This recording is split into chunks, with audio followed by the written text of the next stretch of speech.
It's a base hit. Also comes through again. Nootbaar streaks to third, and the Cardinals are back in front with a fist pump from Joel Pozo. In the air to right, long run. Nootbaar coming on, still coming, dives! Wow. And makes a great catch. Last moment, Nootbaar dives and makes a grab in foul ground. An unbelievable catch. Swing, drive, hit toward right. Newt is there, and the Cardinals have won it. Jojo Romero nails it down. What a game. Let's get nasty on a Tuesday. It's a Fast Lane on 101 ESPN with Andrew Marsh and Carey Davis. I'm Anthony Stalter. Again, just a quick update on Jamie. He's going to chat, I guess, with his doctor tomorrow, and hopefully he'll be back with us either Thursday or Friday. But it's Fast Lane. Appreciate everybody being tuned in. Air Comfort Service text line is active, 314-399-9646. If you want to be a part of the show, we'd love to have you. Anything we're talking about today, anything you want to discuss, fantastic, send it there. And you have an opportunity to ask us questions, comment on whatever we're talking about. Snake Pit going as well. The Air Alliance team studio cams have us featured on our YouTube page, 101 ESPN. You can also join us there. Chip Carey on the call last night for FanDuel Sports Network as the Cardinals continue to beat up on the Dodgers.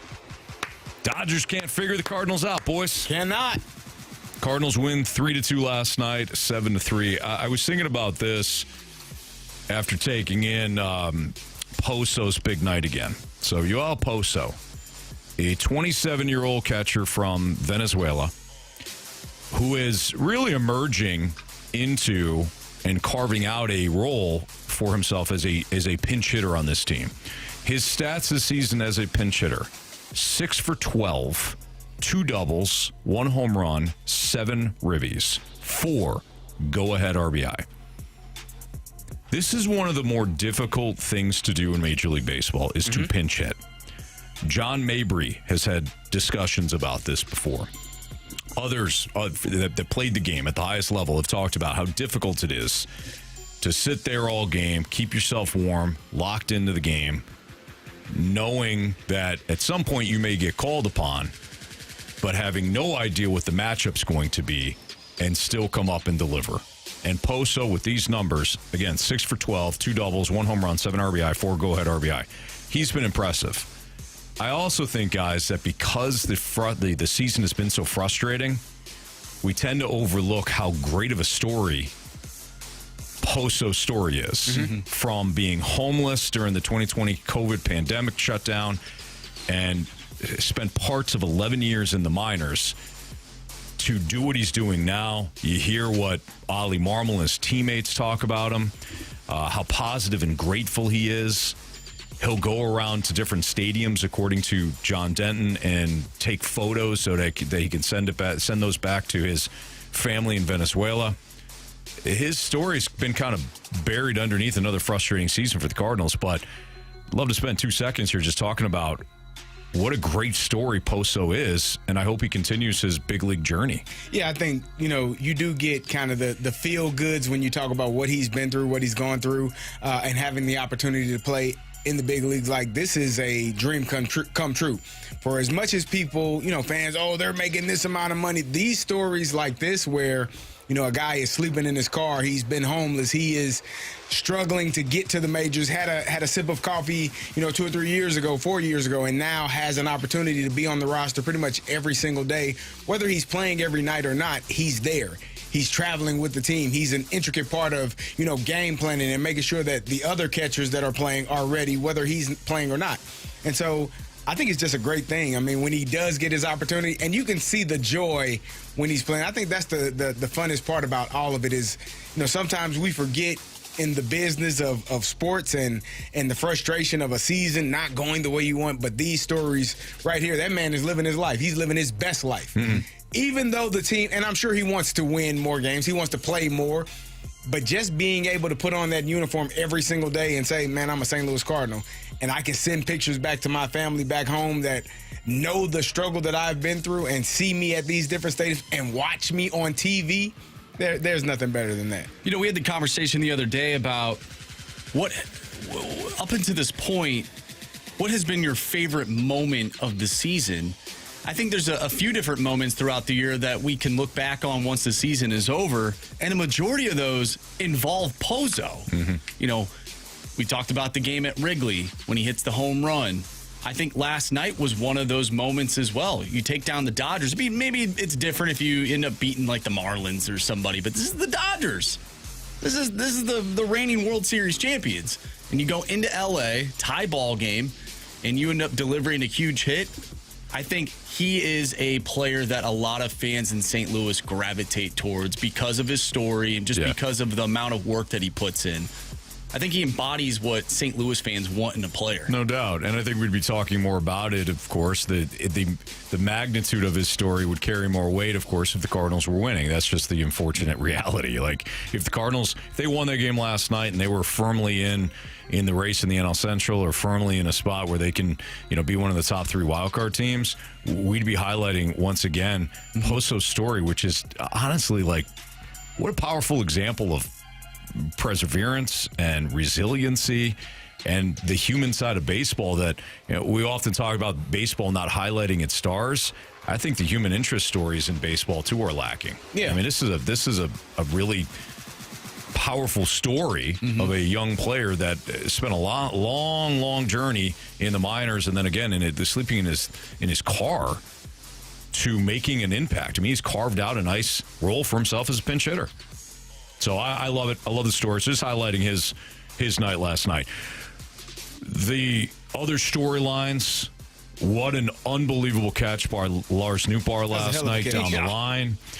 Even the rocket that Max Muncy hit to him, that was obviously hit right at him. He didn't move much, but sometimes those line drives, when you're an outfielder, those line drives that are hit right at you, you can't tell whether or not they're going to start to rise and whether or not you have to move back or forth. So even that catch, while certainly the degree of difficulty was much lower on that one than the one that he caught down the line, still a nice catch. I mean, 2 excellent grabs last night by Newt. I think the frustrating part about Newt is his lack of availability, because when he's actually on the field, he's a fun player to watch. He's a player that you want on your team. The problem is we're having these trade discussions, and I'm sure we'll get into it later. Oh, we will. But he's not here all the time. He's not playing all the time. You want those types of players in your lineup for at least 140 games. Yeah. That's the frustrating part for me, because I want to see more of that from Nootbaar, but he's just never on the field for almost a full season. That's fair. I agree. I mean, you want to see him healthy. You want to see him playing because you understand that he is capable of doing some really good things, but the injury bug just continues to bite him. And if you're the Cardinals, you have to figure out, we talk about it pretty much every single day, the logjam of players. You have to figure out who's in and who's out. And by out, I mean not out of the lineup today, out of the team, off the team, moving on to get something in return. And we were talking about Katie Wu. She spoke about that at the with BK and Ferrario yesterday. She was talking about at the trade deadline how Mo was not blown away by some of the offers. Okay. And I think at some point, I don't know if you're ever going to be blown away for offers for Newt and Donovan. Well, Donovan probably more, but Newt and Gorman and some of those guys, some of those left-handed batters, you're going to have to figure out at some point which direction you're going. Who's staying, who's leaving, and you may not get the thing you covet in return in terms of how you view you can view somebody with rose-colored glasses and everybody else is looking at them like, they're not that cute. Yeah. Yeah, they all right. They ain't that cute. Right. But you're looking at them like, this is shit. They're fine, yeah. And you're like, they're not that cute. One man may think that they are, another may not. So how you view them, and someone else may not, and you're gonna have to make a decision on what route you're going here in the near future. I don't know if those are rose-colored glasses. I think those might be drunk goggles. Oh, okay, yeah. That makes more sense. Yeah, good call on that. Yeah. Sonny Gray dominated the mound last night. 7 innings of work, 1 hit, 8 Ks. Key strikeouts of Ohtani and Freeman using that sweeper. Do you guys think that the July struggles that we saw the last 2 years with Gray is actually a reason for his struggles as opposed to excuses? Because, I mean, he looked way different last night. And of course, he has been a really good Cardinal the last year and a half now. But he was terrible in July this year. He won great in July last year. Is it just a situation where maybe the Cardinals got to sit him for an entire month? Nah, No? you can't do that. All right. Just pitch better. But it is hot. Maybe. I mean, his stuff looked different last night. Maybe just send him, play him in cold weather cities in July. I don't know. Not a bad idea. You go to Toronto, maybe it's a little cooler up there. Somewhere in the Northeast, a little cooler. So only road starts. Only road starts in colder temperatures. Yeah.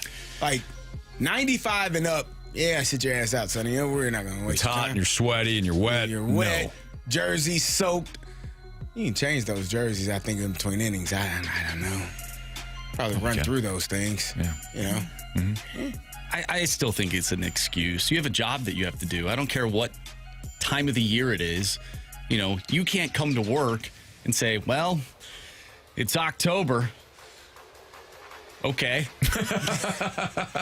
I'm not going to be here. Who can't? If you hate my takes normally, you're going to really hate them in October because I struggle in October. You have to do your job because I'm watching other players in the same month be better than you. Yeah.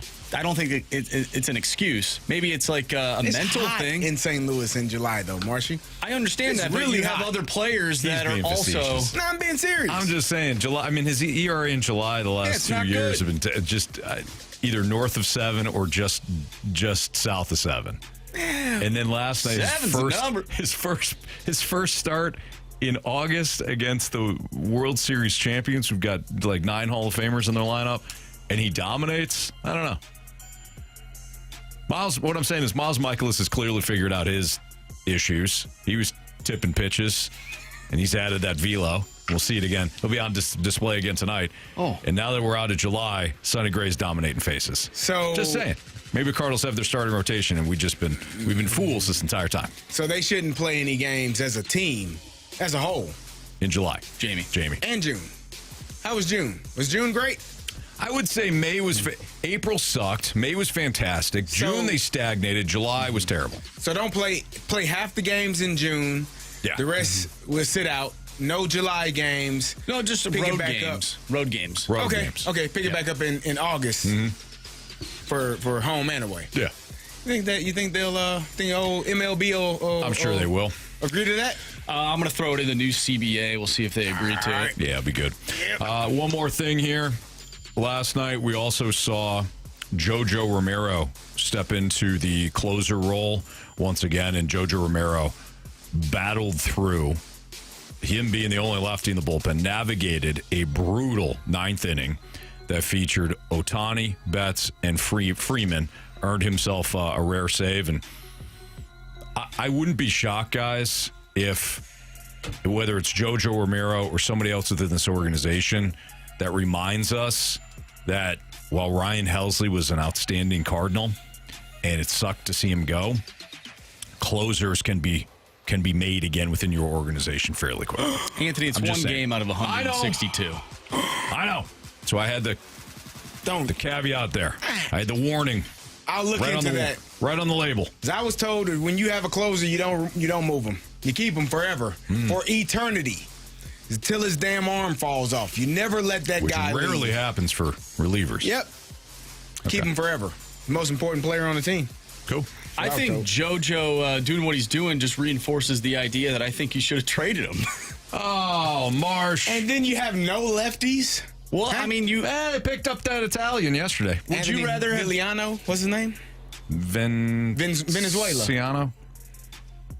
Anthony. Vince Vaughn. We'll call him Anthony. Anthony. Yeah. Tony. Anthony V. Anthony V. Tony V. Tony V. Yeah. Would you have I don't know rather why I did my voice like that. I'm sorry. have traded JoJo Romero, who had term, to see if you could get more back, and then keep like a Steven Matz?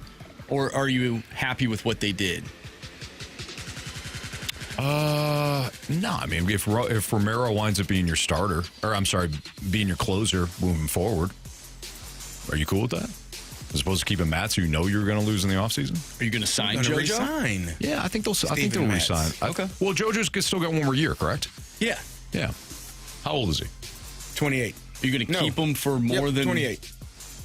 one more year? Maybe they'll give him a slight contract extension. He's got one more year of arbitration, so he gets a little boost. Maybe they buy out the year of arbitration, give him a 2-year contract. Something modest. It's not going to be the 60 to 65 million that Helsley's going to get on the open market. Know what I mean? You think he's still You going to don't like that? it, though, Marsh. I can see your face. I would have traded him. Okay, fair. That's fine. I understand you don't have any lefties, but again, that just goes to the fact that you don't know what you're doing when it comes to having the right amount of people in your system. Well, they did. I mean, they did trade multiple lefties at the deadline. They traded one. They traded 2. Matz and John King got hurt. Yeah, they No, traded one. Maton they traded Matz. Yeah, Maton and Helsley. All right, so they don't have enough lefties in their organization, Marsh, Yeah, which that's is a something problem. I've been telling you for a while. That's now. amazing. That's amazing that you don't have that many For lefties. some reason, I was hung up on 2 there. Well, John King He got hurt. Yeah, that's why they're not. That's why they're down another lefty. Yeah. No, Marsh, good call. You should have traded him. Who knows what we would have got back? You know, Who knows? Who really knows? But he did a great job, Anthony. he did. He's a new closer. For now. That could change. Tonight. Yep. All right, it's Fast Lane on 101 ESPN. The other 2 players that had big nights last night, of course, were Ivan Herrera, who touched seats yet again. How can nobody pick him in a home run derby game? By the He's way, only got 10 home runs. I mean, not only, but and Mason Wynn hit another home run. Would you build your offense around those 2 guys? We'll talk about it next on 101 ESPN.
The focus is who is going to emerge from this group, this redundant roster, with no true answers of what 2026 will look like in terms of a roster construction point. Who's going to emerge and help answer that big question? Because the question for me coming into 2026 is not who performed well enough in 2025. It's who performed well enough in 2025 and fits here. Swing and a drive hit high in the air toward left. Conforto back. The show has begun. Mason Wynn with a solo home run, and the Cardinals strike first. That ball cracks center. Pages back, and it's gone. Herrera puts the Cardinals in front on cue. Well, number 10 for Yvonne, and nothing bigger supporting Sonny Gray. All right, you heard Chip Carey last night on FanDuel Sports Network. Earlier in that audio cut, you also heard Katie Wu from The Athletic. She joined BK and Ferrario yesterday. Really, that was the first time I heard Katie be kind of sarcastic and maybe even let out a little frustration, too, when it comes to this Cardinals team. Not that I blame her. I don't either. I think she's frustrated. I think I'm frustrated. I think we're all bothered and just hoping and praying it gets better. Well, last night it got better. Man, for one night. It's 1 out of 162, Anthony. You taught me that. Yeah, very true. So you know what stinks for the people that have early bedtimes is they probably didn't even get to watch that Cardinals victory. Probably not. But, you know, there's things like highlights. So last night, Wynn and Herrera both homer. We talked yesterday about Wynn being the face of the franchise moving forward here.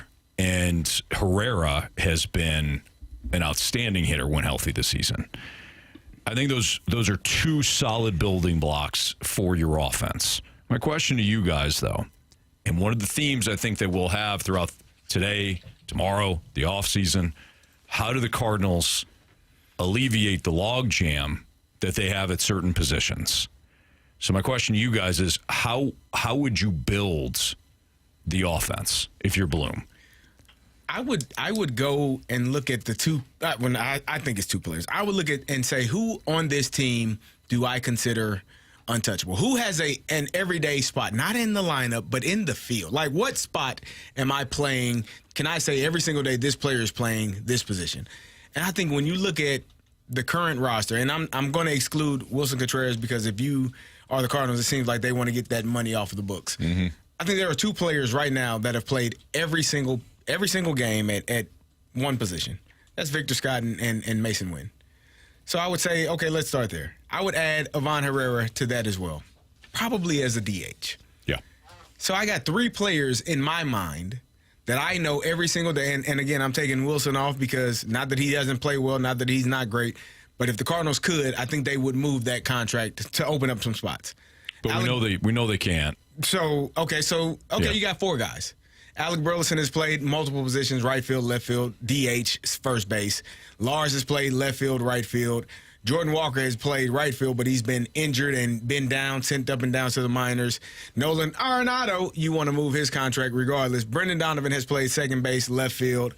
I think he's played third base at one point this season. Like, he's moved all over the infield and outfield as well. Mm-hmm. You got three guys that you know every single day. You can close your eyes, and they're going to be in that spot. I would start there and figure it the fast lane out from that point on. Okay, so let's go back here. When, like you said, when Contreras, because Contreras, as we know, the first base, he's got a no-trade clause. He hasn't. Or the guys that you trust to play their position every single day. Yeah, Wilson and you Contreras can put Brendan Donovan on there, but I don't know where he's playing. See, okay, so let's start there then. Okay. For me, if we're playing this out and we're saying, how would you build the offense? Brendan Donovan has been one of my only consistent hitters all season long. I know what he brings in the clubhouse. I know what he brings from a consistency standpoint. Again, one of my only guys that really does everything well. You know, he's never going to be somebody that's going to hit 30 home runs for you. But again, he does everything well. I'm putting Brendan Donovan at second base, and I'm leaving him there. Okay. I'm fine with that. I'm putting him at second. I'm done there. I'm done up the middle. Donovan, Wynn. Look, Pages and Poso for now are fine. we know that there's some young guys within the system that could potentially replace those two. So let me ask this question. Yeah. I didn't mean to cut you off. Are we building the team for 2026, or are we building the team for the rest of this season? No, we're building. Are we projecting? We're building a team for 2026. So we're projecting other players and other pieces that could be on this roster next year. We're building the team. We're building the offense for 2026. Okay. Based on what we have a firm idea on. For example, Wilson Contreras has a no trade clause. Correct. He's not going to exercise that. He's going to be your first baseman next year. We know that the Cardinals are not going to spend a bunch of money either. So just looking at who's available as a catcher, a top catcher, and saying, hey, Sean Murphy, I'll just use him as an example. Sean Murphy, pay him. We know the Cardinals front office is not going to start paying people until the farm system has been rebuilt. So realistically, Pages and Poso are going to be your guys again next year at behind the plate. I'd bring up Jimmy Crooks. Yeah, I know. Okay, if Crooks is, I'm just saying we're not going to go outside the organization. If Crooks is ready, he shows in spring training, then it's Crooks as opposed to Pages. I'm going Crooks, and I'm bringing up J.J. Weatherholt as well. So if we're talking 2026, Brendan Donovan is probably playing third base. I'm going to put J.J. at second, or wherever you want. Or flip those two. If Weatherholt can prove they can play third base and you keep him at third. But between those two, one is at second, one is at third, and that's my infield. Okay. J.J., Contreras, Wynn, Donovan. I agree with that. We also now need to address the elephant in the room, which is Arenado's contract.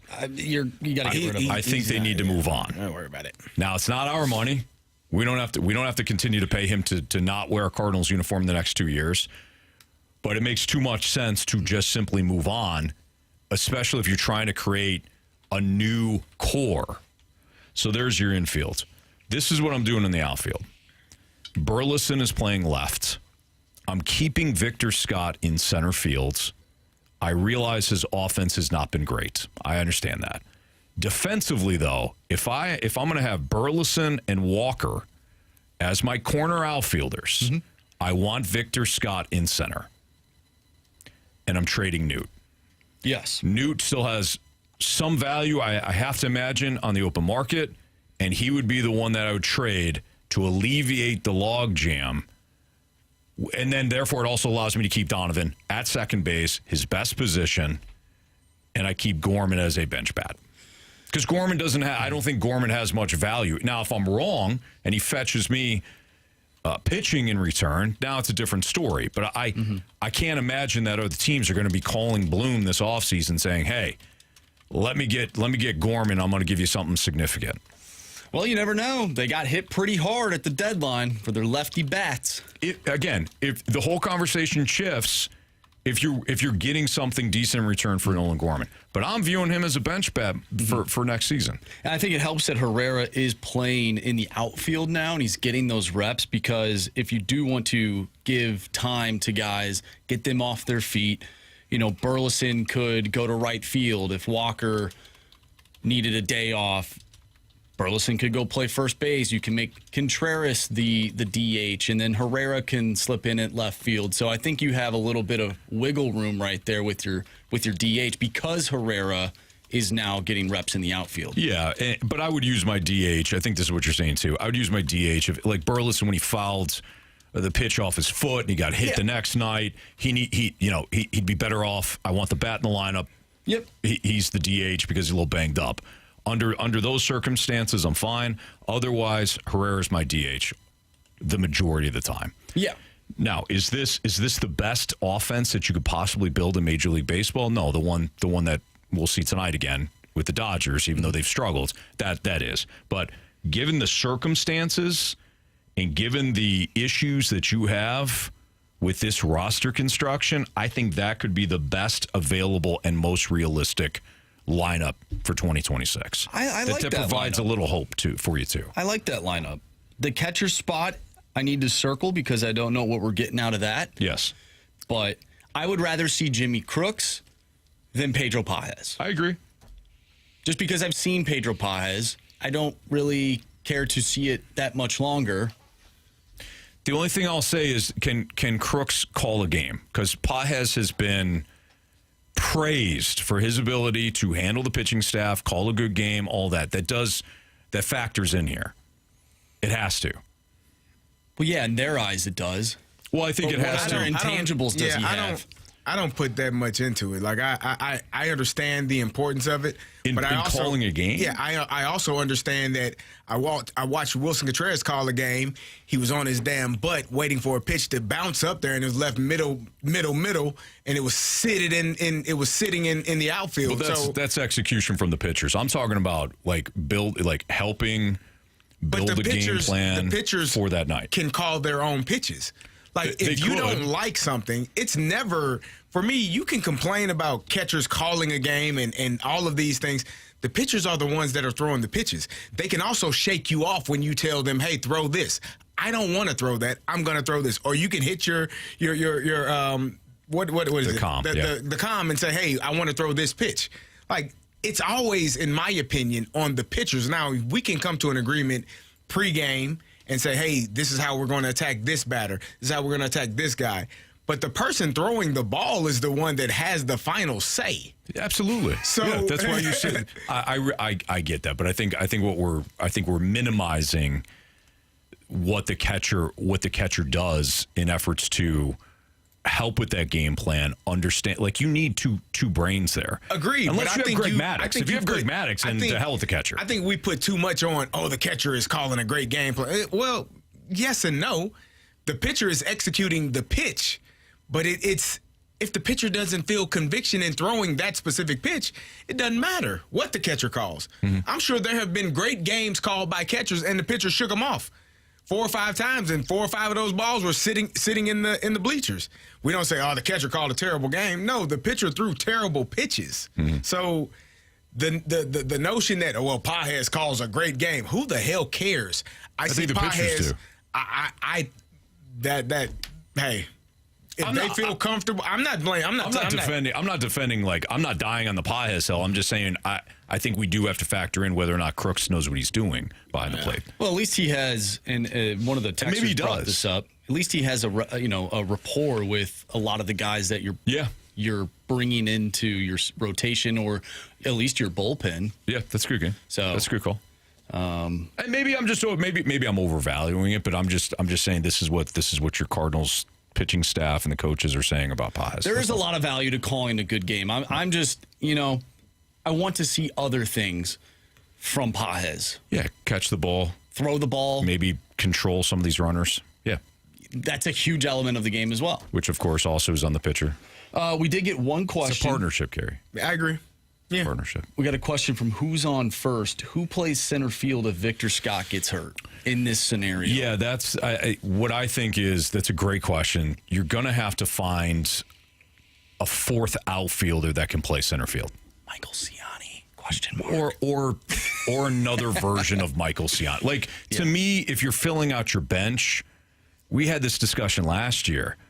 If we're filling out the bench, that's an opportunity to get a 27-year-old minor leaguer an opportunity to play that is probably not a starter, but he's too good for AAA. Mm-hmm. Like, Luken Baker, to me, was a perfect bench bat. Right. Like, if Luken Baker was a center fielder as opposed to a first baseman, that's the type of player I think you can have as a bench bat. Or you find a veteran player that's, that you can know that plays a decent center field, and he's a pinch hitter. I think Michael Ciani fits that role because he is great at defense, and he also has really good speed. He runs well, so he can come up in a pinch running situation.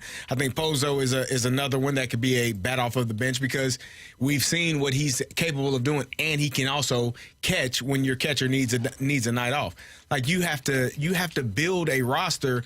Like, you should go into the season, I think, thinking that your everyday players are going to play 140, 150 games. Like, without injury, not expecting any, he need days off. I don't want to say players are soft now, Anthony, because I don't want to sound like the old man that's just hating on the younger generation.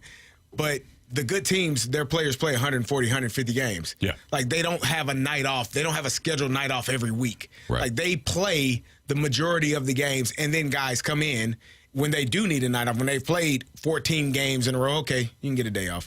You've been on the field, you've been on your feet for 2 weeks. All right, we'll give you a day off. Sure. So for me, the notion that we got to have all these great players on the bench because we're going to have to give these other great players days off, I don't agree with that. No, I'm with you. So yeah, for me, you and I subscribe to what the Braves did last season, which is they played their guys.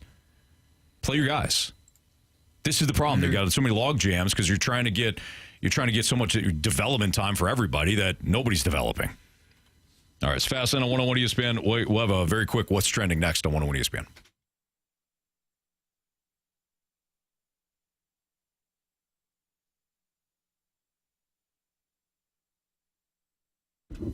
Hey guys, if you've been feeling off lately, if you've had low energy, if you're tired all the time, maybe gaining weight, maybe you come home and you feel like you're snapping at everybody, you're just not yourself, and you're tired of wasting money on things that aren't working, head down to Mentality. Mentality is there for guys like Jamie, me, you. They offer FDA-approved testosterone therapy, and they do a great job of getting you back to feeling like you did when you were young. If you're in your early 40s like I am, or if you're early 50s like Jamie is, you feel 10, 20 times younger than you do right now. The results are you get your drive back, you burn your belly fat, you build strength, you boost your mood, you feel, again, like you.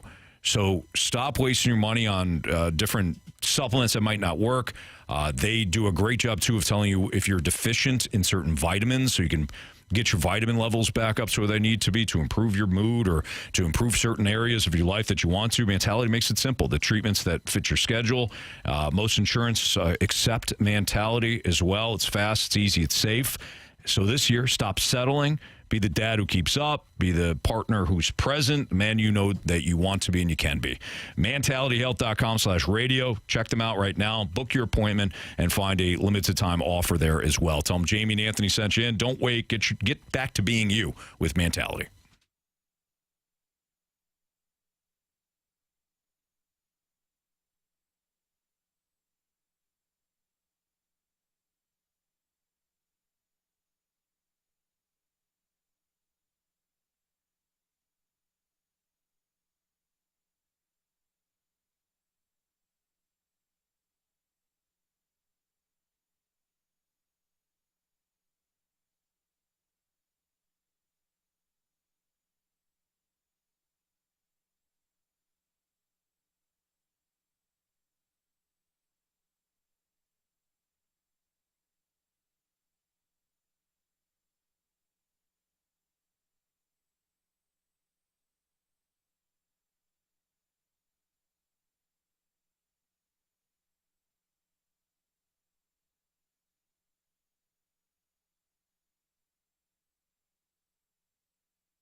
101 ESPN Sports Center.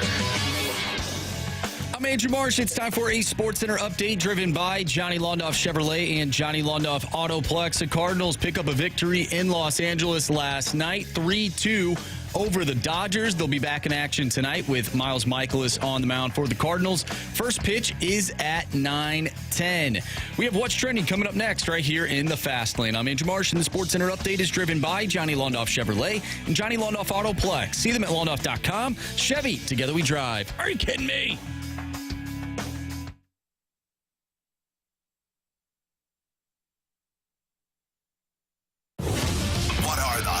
Topics in the sports world. What in the wide world of sports is going on here? It's time to find out with What's Trending, brought to you by Elite Comfort Experts. Heating and cooling with no gimmicks, just guarantees. EliteComfortExperts.com.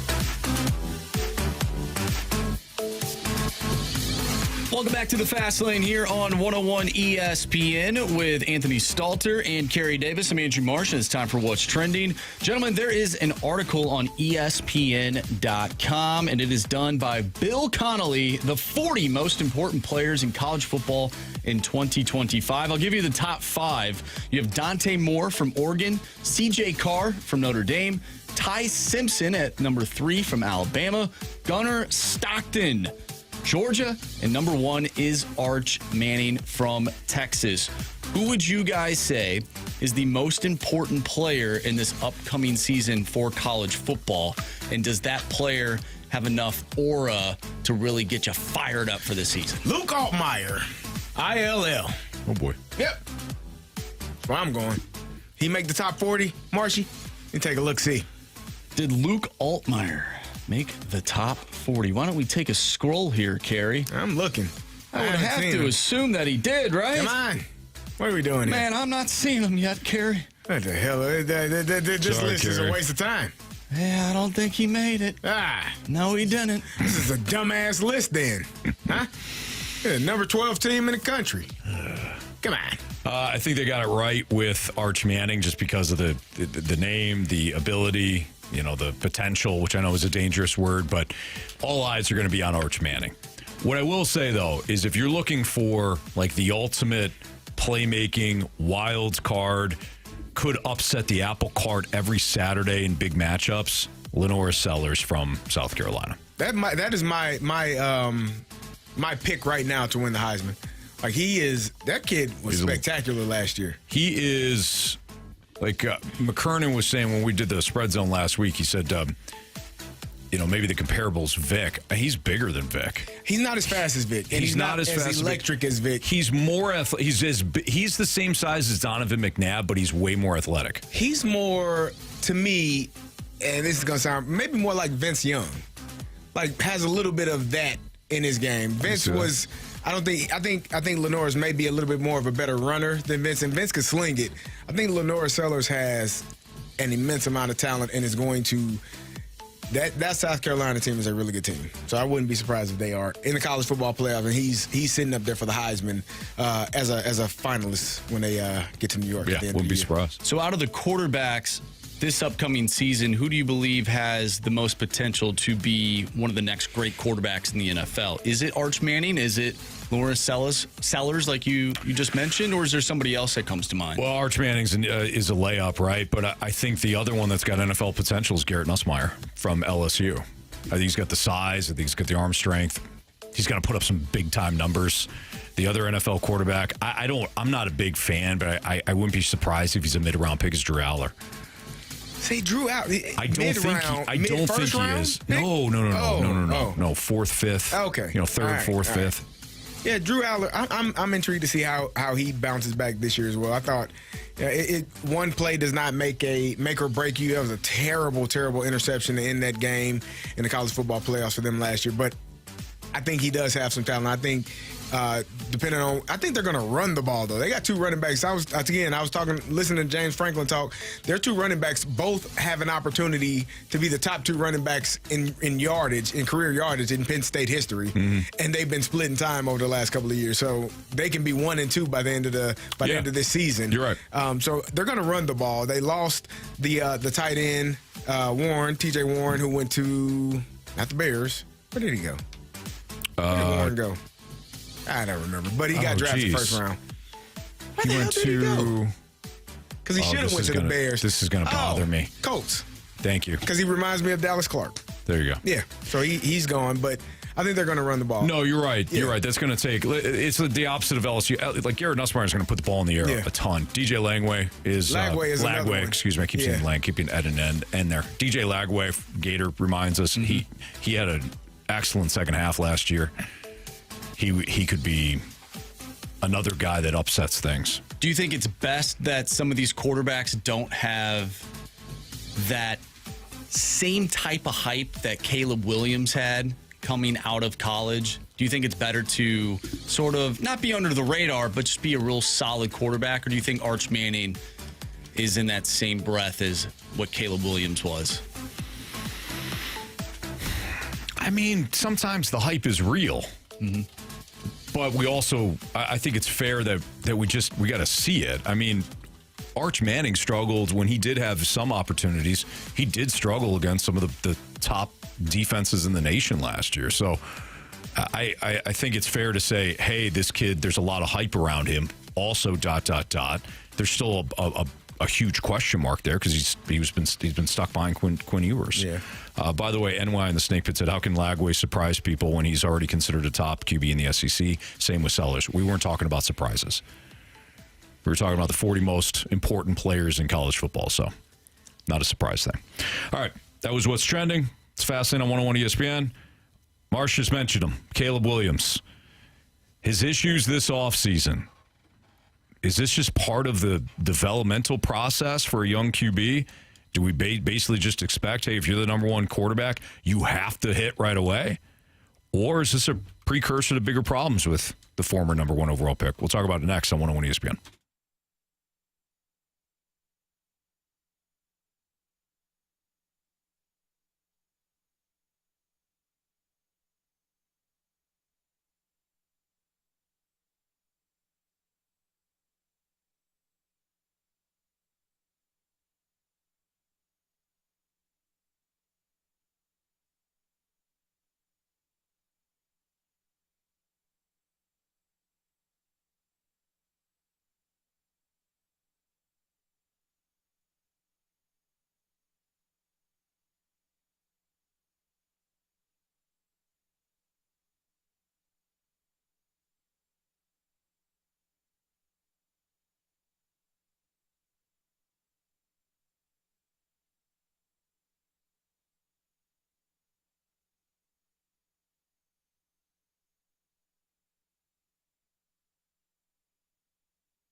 Williams, he's throwing at a net. He goes 0 for 3, and the last throw is so bad, he misses the net completely, and then he gets ticked off.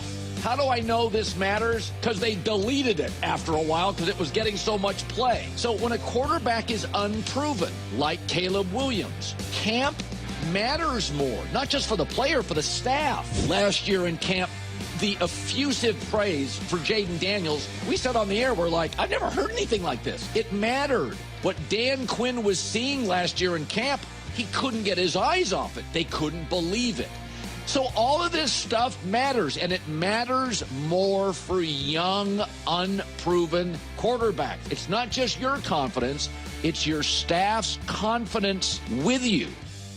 Colin Cowherd from The Herd, of course, talking about Caleb Williams, and there's been a lot of discussion lately about Caleb Williams and his struggles in camp. It's Fast on 101 ESPN.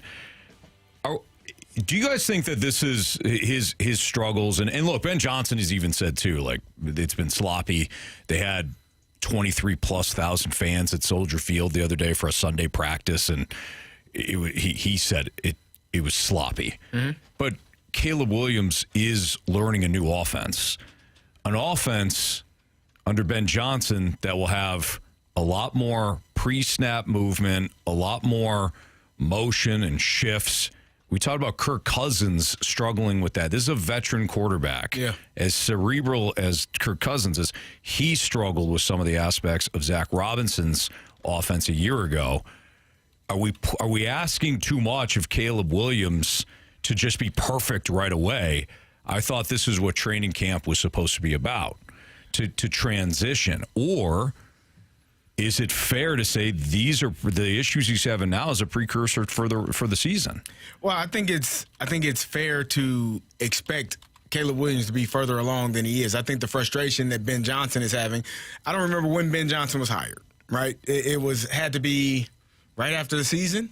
Yeah, February maybe. February. So we are had to be 6-7 months into the transition, which means that him and Caleb Williams have been speaking and going over, different parts or different aspects of the offense. And if you're unable to gather exactly what's going on or what you need to do and have an understanding of who needs to be where, like it becomes frustrating for coaches, especially a coach. I think Ben Johnson, offensive coaches are weird, man. Like they are weird animals. Like some of them are unable to actually be head coaches because the transition from just calling plays and being in that offensive room now to speaking to an entire team, it's a little weird at times, but there is an expectation, and Ben Johnson I'm sure he feels like, man, I got pretty much everything that I had in Detroit. Mm-hmm. I got the receivers.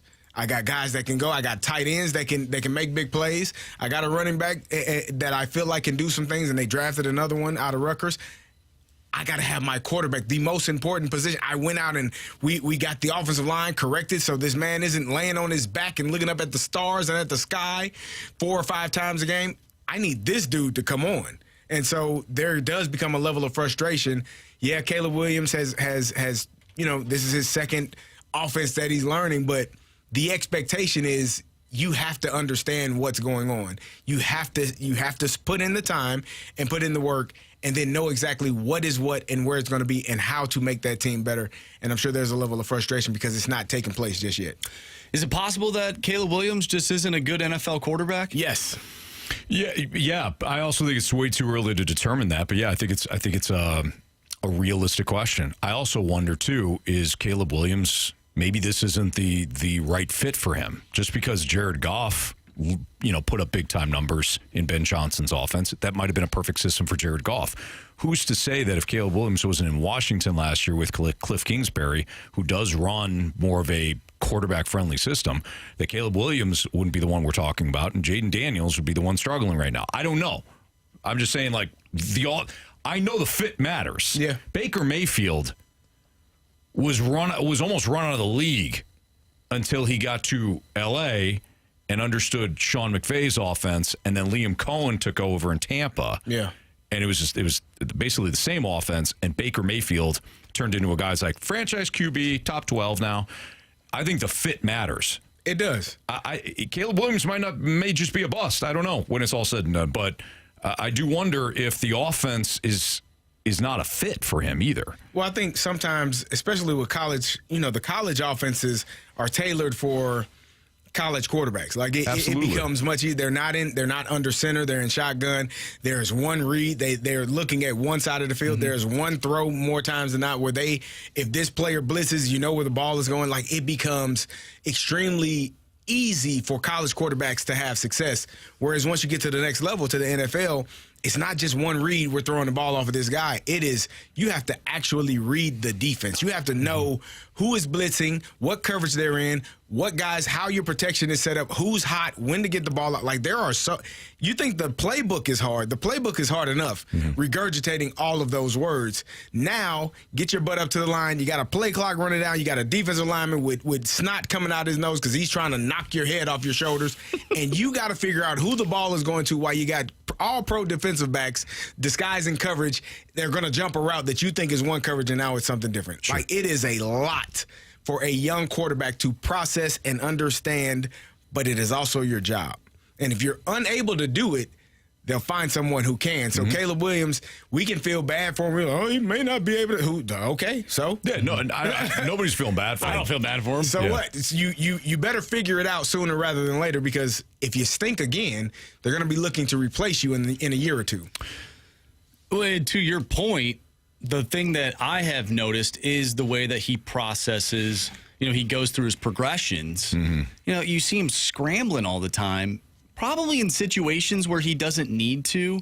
Yeah. And I think his accuracy could definitely use some help. And I think the best attribute about Jared Goff, he's not going to wow you by any means in terms of like being a Patrick Mahomes or a Lamar Jackson or a Josh Allen. But that guy is accurate as hell. He has to be. He has to be. Yeah. Caleb Williams isn't.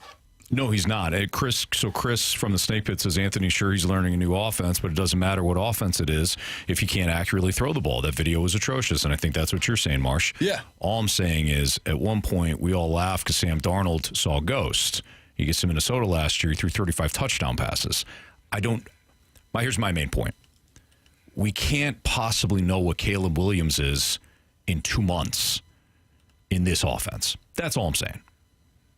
I'm more like now, everybody's kind of piling on now because of these videos. What I'm saying is maybe there's more of a maturation that needs to happen, and maybe the second half of the year he winds up looking good. Maybe it still leads to only 6 or 7 wins is a huge disappointment, but I think we're putting the cart before the horse when it comes to like the Bears. It's either they are either a NFC championship caliber team, or they are garbage, and they got to get rid of Caleb Williams. I think we're way too soon on this, making any sort of proclamation. But Marsh, you asked a question. Maybe Caleb Williams sucks. Maybe he does. I think we're too early, though. That's all. That's all I'm saying. All right? Yeah. Can we all be friends again? We are. Cool. It's Fast Lane on 101 ESPN. What can the Cardinals actually accomplish in 2025? We'll get into that next on 101 ESPN.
3:06, your time check is brought to you by Clarkson Jewelers, an officially licensed Rolex jeweler with Andrew Marsh and Carey Davis. I'm Anthony Stalter. Appreciate everybody being tuned in today, where the Snake Pit is active. I know the text line is active. Appreciate your participation in today's show. A lot of interesting conversations that we already had in hour one. So what have or can the Cardinals actually accomplish in 2025? The reason why I ask this is because we have now transitioned, Marsh, into the Cardinals leaving everybody excited in May to stagnation in June and then falling apart in July and then selling at the deadline.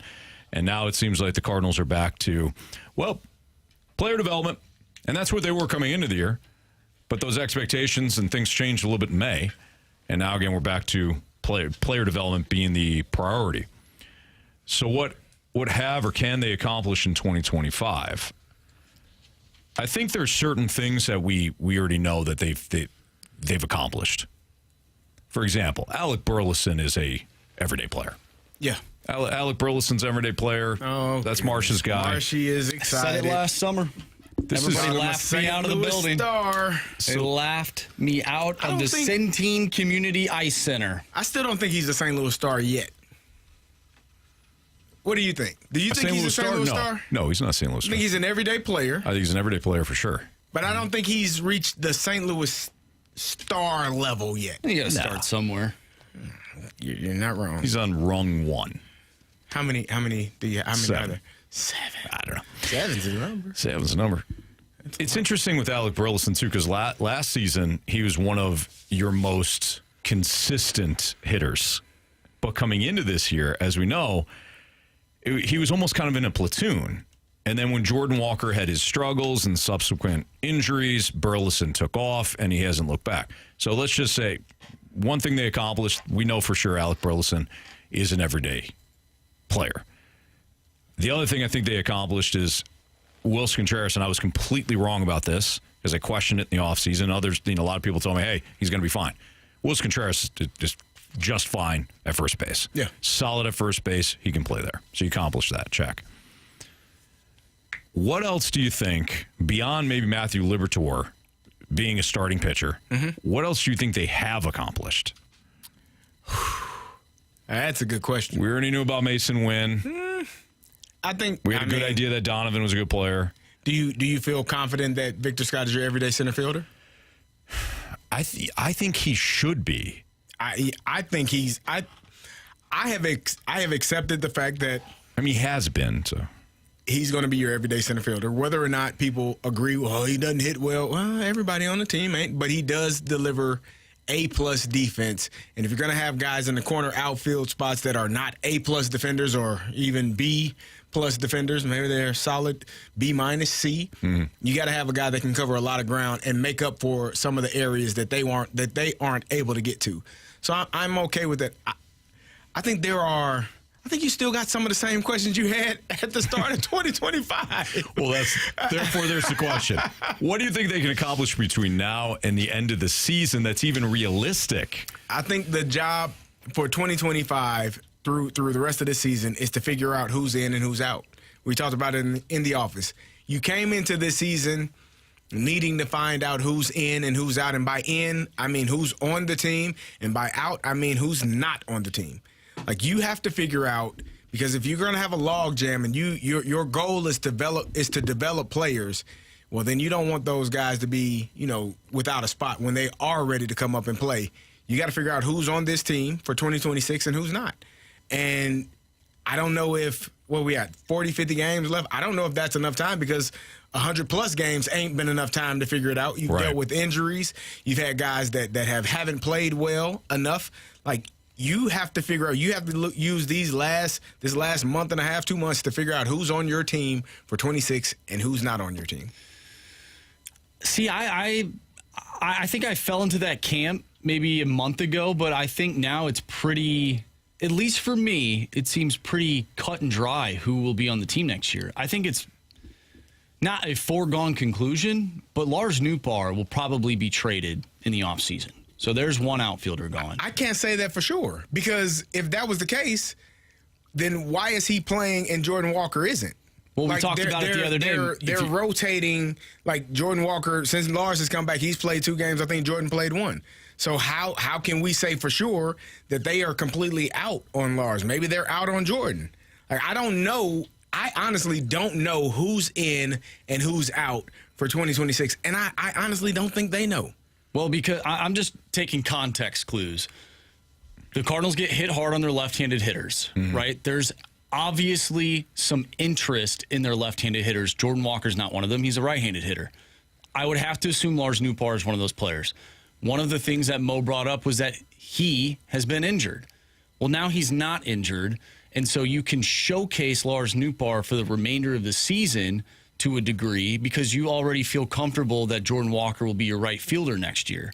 So if Jordan Walker, who has been hitting better, so you're starting to see him have a new approach, and he's starting to hit the ball better, so you feel confident that if he can continue to that, you have somebody in right field. But now you have to make Lars Nootbaar and his stock, it needs to be higher. It can't get higher if he doesn't play. So that's just what I'm taking away. I think Lars Nootbaar will be off the team next year. He makes the most sense to be dealt. I think he makes more sense than Donovan because you can simply put Donovan. We talked about this earlier in the show if you missed it. I think you put Donovan at second base, feel great about it, and then look to trade somebody else, i.e. Newt. Because I don't want to trade Burleson. I don't want to trade... Nolan Gorman doesn't have... I don't think he has much trade value. Maybe I'm wrong on that. If he does, then great. I think that's another guy you could move on from. Jordan Walker, I don't think anybody's really ready to trade him yet, right? Maybe some people have moved on. The other option is you put Newt in center field and Victor Scott becomes your 4th outfielder. If you're that concerned about like offense and you want to put your best offensive team out there, that is one route. Newt can play center, not as well as Scott, but he can play it. But you would have already seen that a lot this season.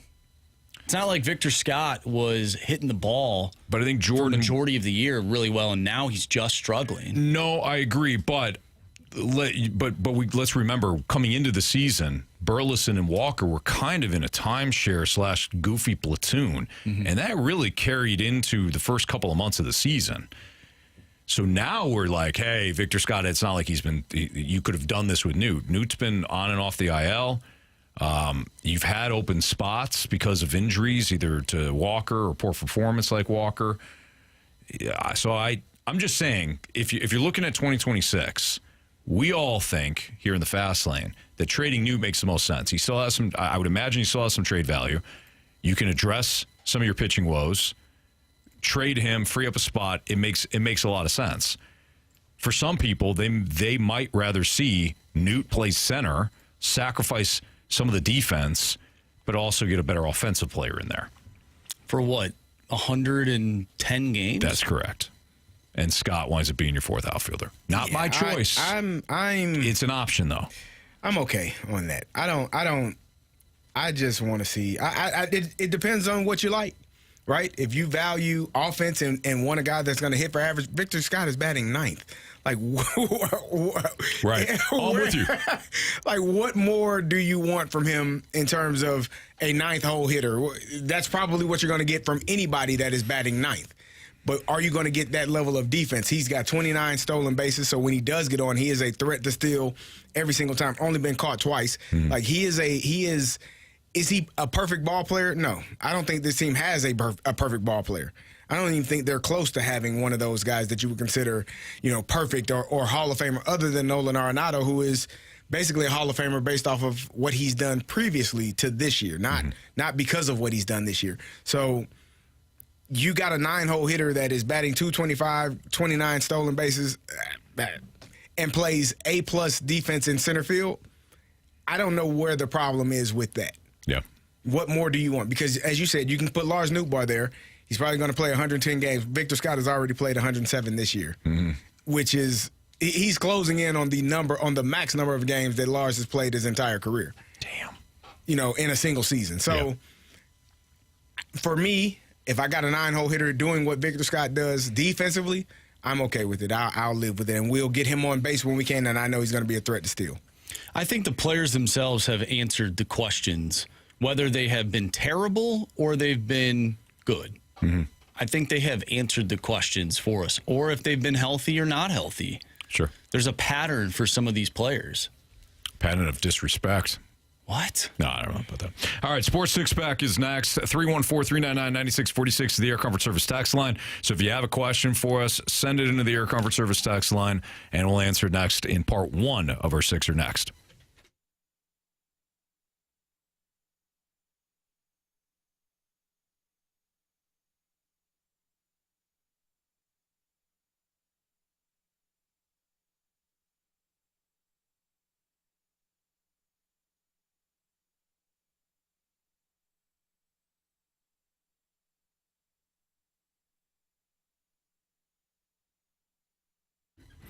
Well, I told you with Underdog Fantasy last night that I targeted the Fed man, Eric Fedde. Now, I did give up a 3-run homer, but otherwise he was okay. Didn't have any strikeouts, though. So if you went lower at Underdog Fantasy on Eric Fedde's strikeouts, then you won that leg of your underdog builds. Tonight, maybe you look at somebody like the Tigers. You know, that Minnesota has completely sold off its entire bullpen. Maybe some of their hitters, the Tigers hitters, that is, could do some damage tonight. How you want to build your underdog fantasy lineup, that's completely up to you. But here's how it works. Pick a player, decide whether they'll go higher or lower on stats like home runs, strikeouts, total bases, and more. You combine those players with other areas of a matchup that you like, and you don't have to just stick with the same game. You can go to the Cardinals-Dodgers game, for example, choose a player from that one. Go back to the Tigers-Twins, choose another player there. Orioles-Phillies, however you want to build your card, that's up to you. But if your entry is correct, you can win up to 1,000 times your money with Underdog. That means you can turn a single dollar into 1,000 just for getting a couple picks right. So download the Underdog app, use my promo code Anthony to unlock a special offer of up to $1,000 in bonus cash when you make your first deposit. Again, use the promo code Anthony when you download the Underdog app. Cash in with that great offer. Must be 18 or older and present in Missouri. Terms apply. See underdogfantasy.com/web/deposit-match-terms. Concerned with your play, call 1-800-GAMBLER or visit www.ncpgambling.org.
the question. It's time for the Fast Lane to answer your sports questions. I want to ask you a bunch of questions, and I want to have them answered immediately. Asking me all these weird questions. Answer the question. Answer the question. Answer me! The Sports Six-Pack is now.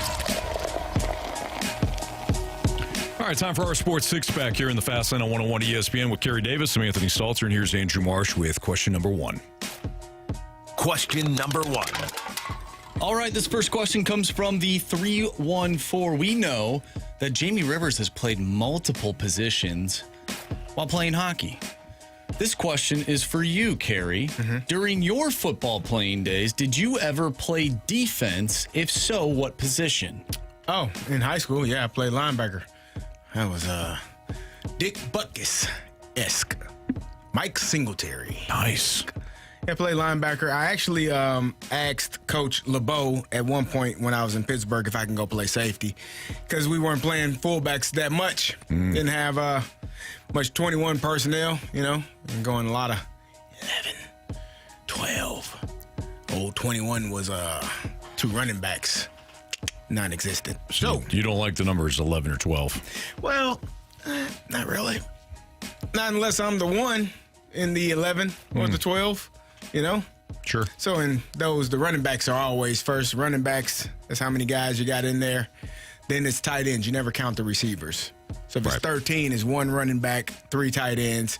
If it's 21, it's 2 running backs, 1 tight end, 2 receivers. You always know it. It always equals to 5. So whatever's left over is how many receivers are there. What Carey's talking about is personnel. Personnel. In football. Yeah. So we were going a lot of 12, Anthony. Not a lot of 21. And 1 running back, 2 tight ends. Old CD was over there watching a lot of football. 2 wide outs. Like, hey, LeBeau, coach, you think maybe I can play a little safety for you? I can blitz off the edge. Troy does it. Doesn't look that bad. Put me in, coach. Like, CD, I love you. Nah, we need you playing fullback. I'm like, well, tell that to Bruce. He's pissing me off. I did see you hit somebody very hard on special teams. I enjoy hitting people. I thought that guy may have been done that day. The only disappointing thing is that he got up. If I'm being honest. If I'm being honest. He had to be helped over to the sideline, but he did get up, and I was like, damn it. He's supposed to stay down. Not that I want him to, be injured for life, just for that game. That was an important game, Anthony. Yeah. AFC Championship game. First play of the game. Sit down. Done. Yeah. I remember it. Good times, Against man. the Ravens. Good times. Good times for the oldies. Linebacker and tried a little safety. But Coach LeBeau wasn't having it. But in high school, you played running back and linebacker? Yeah.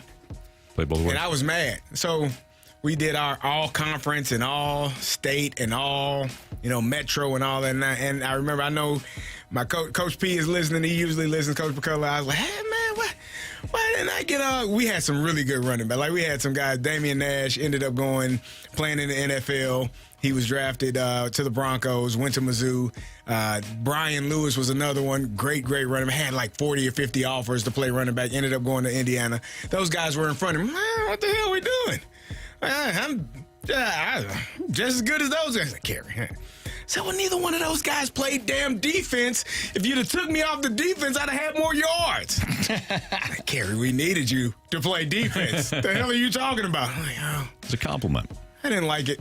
I was a little bothered. Shout out to Coach P. Coach P Coach P was funny, man. I asked him my sophomore year, I was like, hey, we had 2 Division I running backs.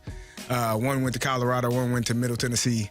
And I was a sophomore. They were seniors. I'm like, Coach, y'all bringing me up to play, linebacker. Am I going to get to run the ball? Like, oh, did Jameson and Cortland, did they transfer? I said, no, Coach, they standing right there. He said, well, the hell you ain't getting the ball. But did they turn Michigan down? Did they not give them a call back? Oh, I don't know. They probably were smarter than me. No. Coach, I don't know why you're asking me that. Coach, they're standing right there. You can see them. Why the hell would I give you the ball when I got those 2 guys? Oh, Coach, you could have just said no. Still. Full ride to Illinois. Yeah. Pittsburgh Steeler. Had to wait my Super turn. Bowl champion. Yeah. Yeah. It's a lesson in life, man. Don't just jump around. Sometimes you got to wait your turn, especially when you got guys that can ball in front of you. As a wise man once said, be patient. Yeah. Yeah, I don't think he was. Is he wise? Question number 2. From 618, with his arm and athletic ability, could Mason Wynn move to an outfield spot for JJ to come in? Maybe have him play center field and have more offensive threats in the lineup. Now, we were discussing something similar in the office before the show started, but outfield was not one of those positions. I'm not going to take. I understand the question. I'm not going to take what is turning into one of the better young shortstops in the game and moving him. I get it that other players move positions. I know Mookie Betts has moved around and all that. I get it. I have a premium position that I can check off with a young cost control player whose future is as bright as any player on the team. So could you? Yes. Would I? No. I would. If Weatherholt's ready to go, I'd try him first at third base. I know he's getting some time there in the minors right now. I would play him at third and go from there. And I brought up the idea, talking about the office. What if you moved Mason Wynn to third base? Not saying it's a great idea, just brought it up. In that scenario, doesn't J.J. Weatherholt have to be better at shortstop than Mason Wynn? Correct. Yes. Because you could just, again, theoretically just do the same thing with Weatherholt. Right. You could move him someplace. So he has to be better than Mason Wynn. I don't think he will be. So I'm keeping Mason Wynn there. I think Mason Wynn wins a Gold Glove this year. He was top 3 last year. Kid's got 2 errors on the year. Yeah, it's I think he's going to win a Gold Glove this year. And that's somebody too. That's the 2 errors aren't because he don't get too many balls. It's because he got to it and probably flung it over there and just one hop. His range is sensational. Question 3, please. Question number 3. All right, we get a question from Continental Courtney. On a scale of 1 to 10, how confident are you in this new front office that will be taking over, turning this organization around after all? It's a new front office, but same ownership. I am excited because it's not the same president of baseball operations. I'm ready for anyone to take over that's got new ideas and a fresh viewpoint on the Cardinals organization. So I'm excited. Like, my excitement level is about 10. My confidence level is about a 5. We just don't know. I mean, it's not. Bloom has been in other spots before, and he's done a great job of rebuilding farm systems. He don't have the strongest track record when it comes to trades, as we know. And to Courtney's point about the DeWitts, he's going to be hamstrung when it comes to whether or not he's going to spend any sort of money in free agency. So I'm excited and confident that Bloom will rebuild the farm system. We're already seeing that now. But when it comes to other moves, trades, the international market, things like that, I just don't know. I think what's great about somebody new coming in is that we will actually get to see whether or not Mo really was hamstrung. We all believe that is the case, and there's reasons to believe that. But if it's the same thing, then we can just take all of our fingers and point them right at the DeWitts. Sure. And I think we would probably do that now anyways. Right. Yeah. But at least you'll have 2 different scenarios to look at. Even though Bloom, even if he is, he's going to be working with the budget, whatever that budget is, probably going to be the same as Mo, right? We don't know how he's going to allocate that money. We do know that Mo had, toward the back half of his tenure here in St. Louis, more misses than hits. He wasn't always terrible. Didn't miss on everything. But when it came to him being creative, being less risk averse, that wasn't him. That's where the swing and miss is actually at in the organization. So if not on the field, but let's just take in the front office. Absolutely. Let's just take an arbitrary number, right? $85 million. If the DeWitts gave $85 million to Mo in an offseason, what is he doing with that $85 million? Give it to Dexter Fowler. Exactly. $85 million. Good. Here, Bloom, you get $85 million. Would he be more creative? Hopefully. Exactly. So But you don't know. No, but you don't. Yeah. All right, part 2 of the Sports Six Pack is next. 314-399-9646 is the Air Comfort Service text line, so keep those questions coming in. We'll continue to answer them next.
ESPN Sports Center. I'm Andrew Marsh. It's time for a Sports Center update brought to you by Saliga Heating and Cooling. The Cardinals pick up a victory last night in L.A., 3-2 the final. They'll be back in action tonight, 9:10, first pitch with Miles Michaelis on the mound for the Cardinals. We have part 2 of our Sports Six-Pack coming up next, so get your questions in to the Air Comfort Service text line, 314-399-9646. Part 2 coming up next. I'm Andrew Marsh, and this Sports Center update is brought to you by Saliga Heating and Cooling, a Daikin heating and air conditioning dealer.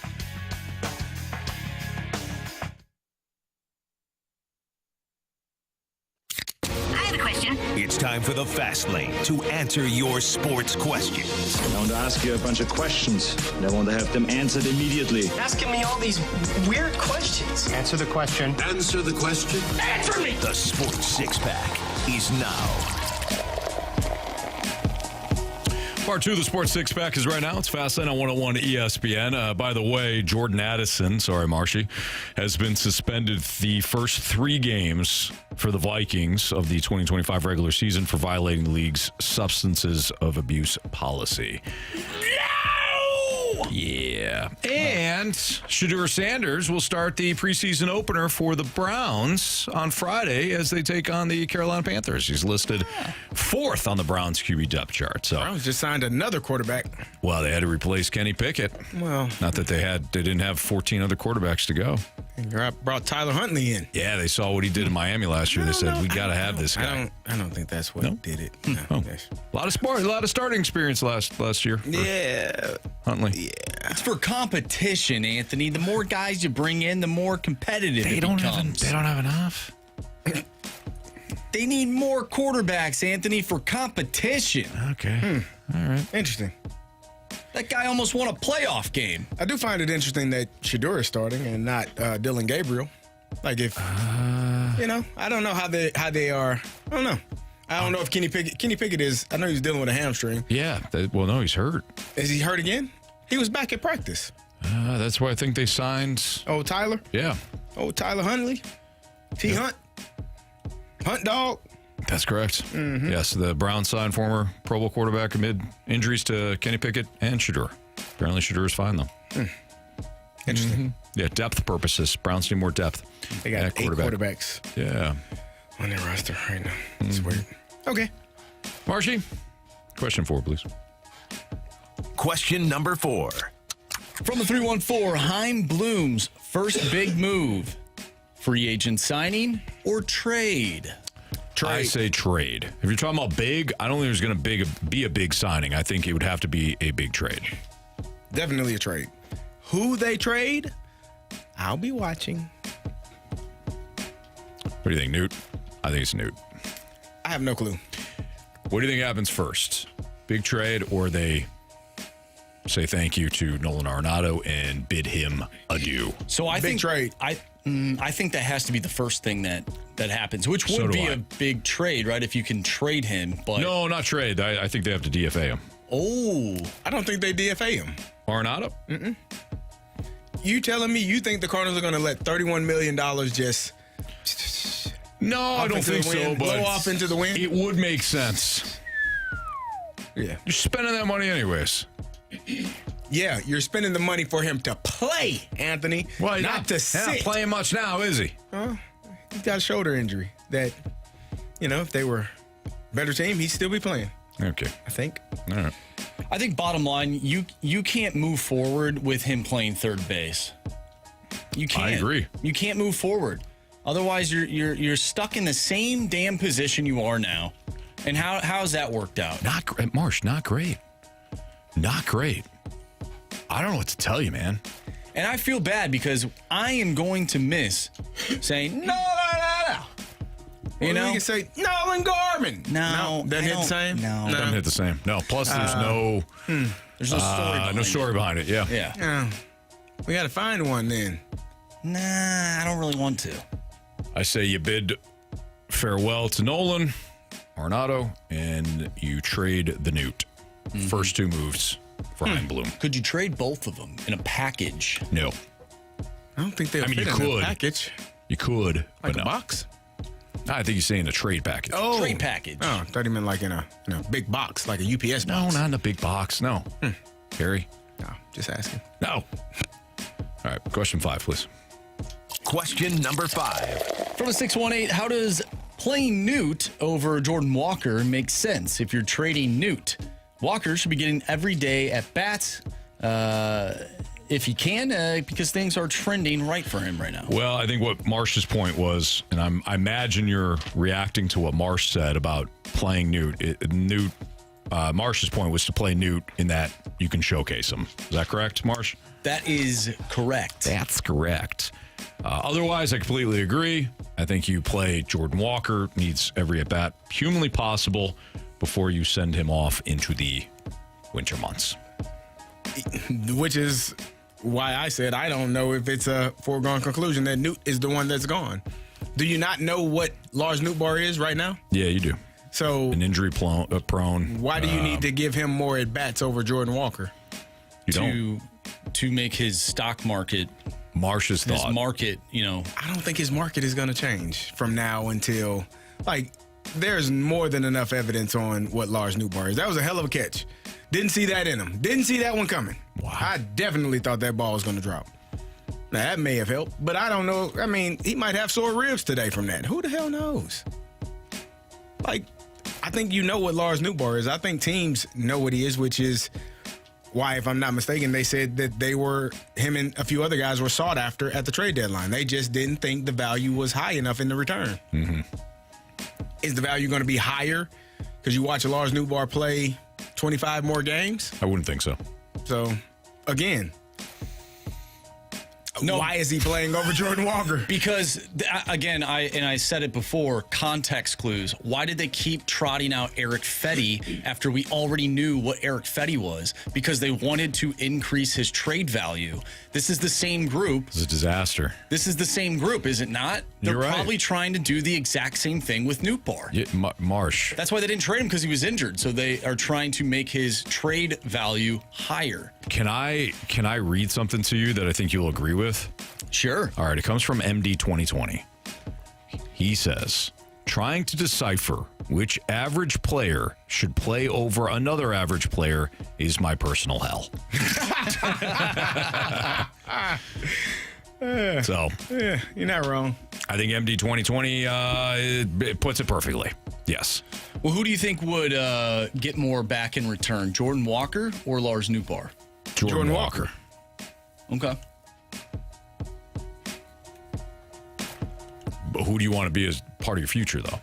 Do you want to capitalize on the potential of Jordan Walker or take Newt knowing exactly what he is, which is an injury-prone okay player? Can I be honest? Sure. I don't want both. I don't want either one of them on my team. Whoa! No. Wow. I'd move forward without both of them. Oh, mama. Didn't have that on my bingo card. Oh, mama.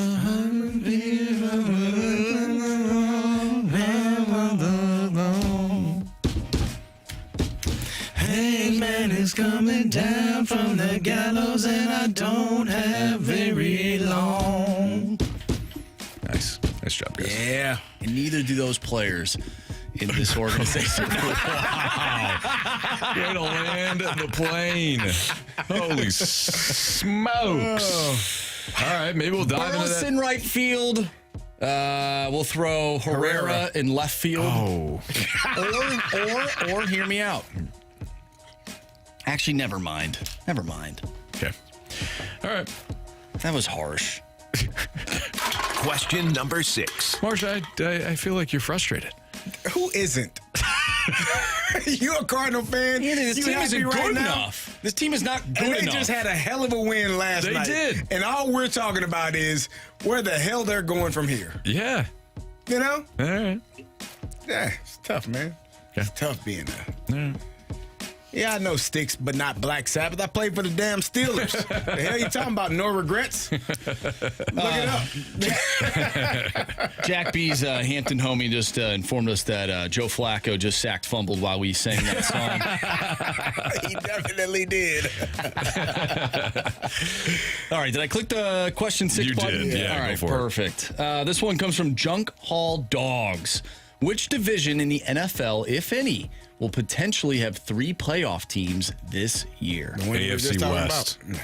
AFC West. What? For shouty. AFC North. No. Yeah. AFC West. Chiefs, Broncos, Chargers. You love the Chargers. You absolutely love the Chargers. You know? I you say that with just, I don't love them. You do. I know what they are. They're a solid football team. My man Cooper said it best, you know? When he was here last week, he mentioned your infatuation with old Justin Herbert. It's crazy. I don't understand why you're dogging Justin Herbert. I ain't dogging him. I think you guys are both wrong. Who is it? It's the NFC North, the division that literally just had 3 teams in the playoffs. So did the AFC West. I'm going to take a step back. I don't hate Herbert. Bacon wrap wiener.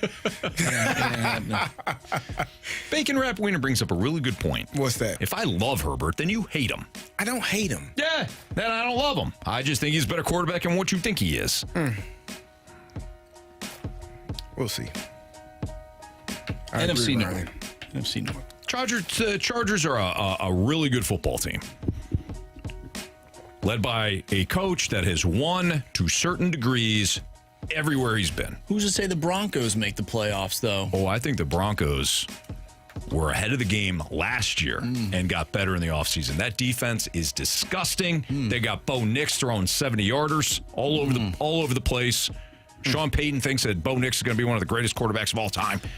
Broncos are real solid. Who's going to make the playoffs in the NFC North?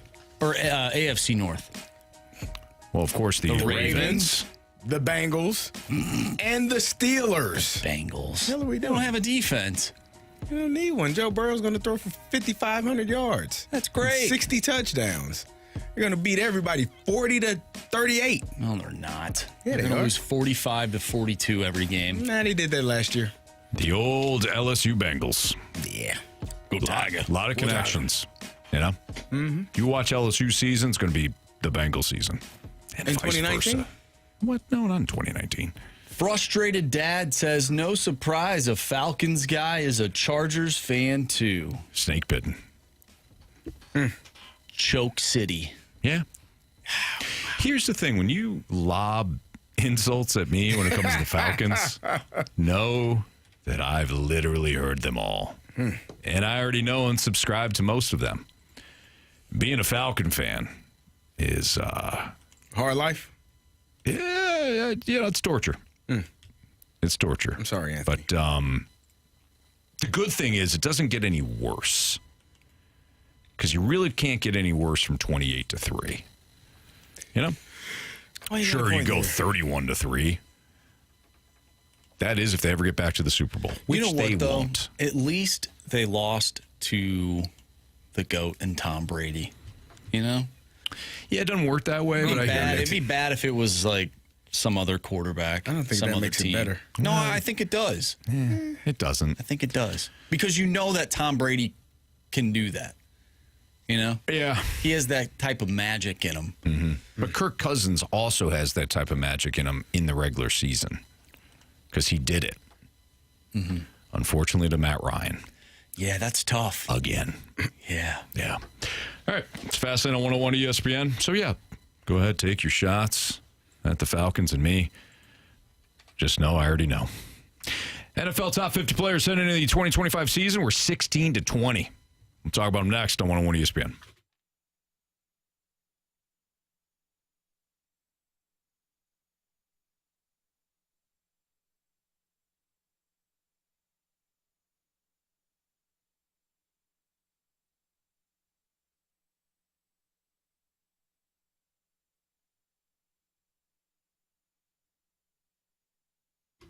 It's the Out of This World and Into Your Driveway event at Auto Centers Nissan throughout the month of August, where the deals are seriously not on this planet. Auto Centers Nissan, they've got over 1,000 vehicles in one massive location right off I-55 in Herculaneum. No bouncing between lots, no mystery, just the best selection in the St. Louis area, all in one place. And right now, get 0% APR for 60 months, 0 down, and no payments for 3 months on 2025 Rogues, Pathfinders, and Muranos, all built in the USA and priced to move with massive dealer discounts. If you're shopping used vehicles, they've got you there too at Auto Centers. 0 down and no payments for 3 months on a huge lineup of quality pre-owned vehicles. Plus, every new Nissan comes with their exclusive lifetime warranty and 30-day return promise. Again, only at Auto Centers Nissan. These deals won't orbit long. You see what I did there. Get to Auto Centers Nissan in Herculaneum, Missouri, just minutes from South County, or visit AutoCentersNissan.com today.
Fast on 101 ESPN NFL top 50 players heading into the 2025 season. We've been breaking down this PFF.com article since, I don't know, last couple of weeks.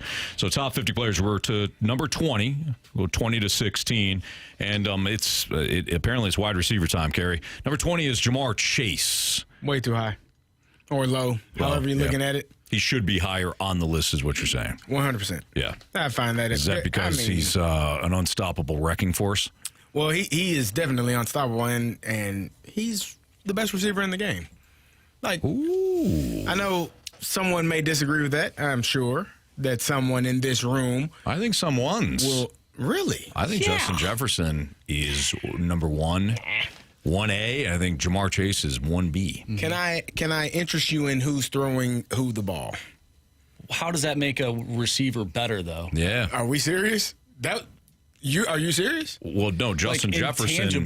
Flip them then. Yeah, if Justin Jefferson was a Joe Burrow, then Justin Jefferson would be the best receiver in the league. He already is. No, Jamar Chase is. Jamar Chase led the league in receptions, receiving yards, and touchdowns last year. That's because they had to. Justin Jefferson got Joe Burrow almost won the MVP. With the best quarterback.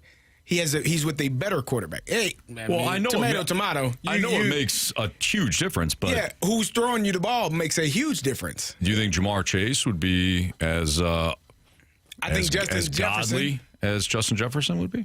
Is right now? I mean, I think he would still be great, but I think Justin Jefferson would be better if he's with Joe Burrow. So you just made our point. Agree. No, I didn't.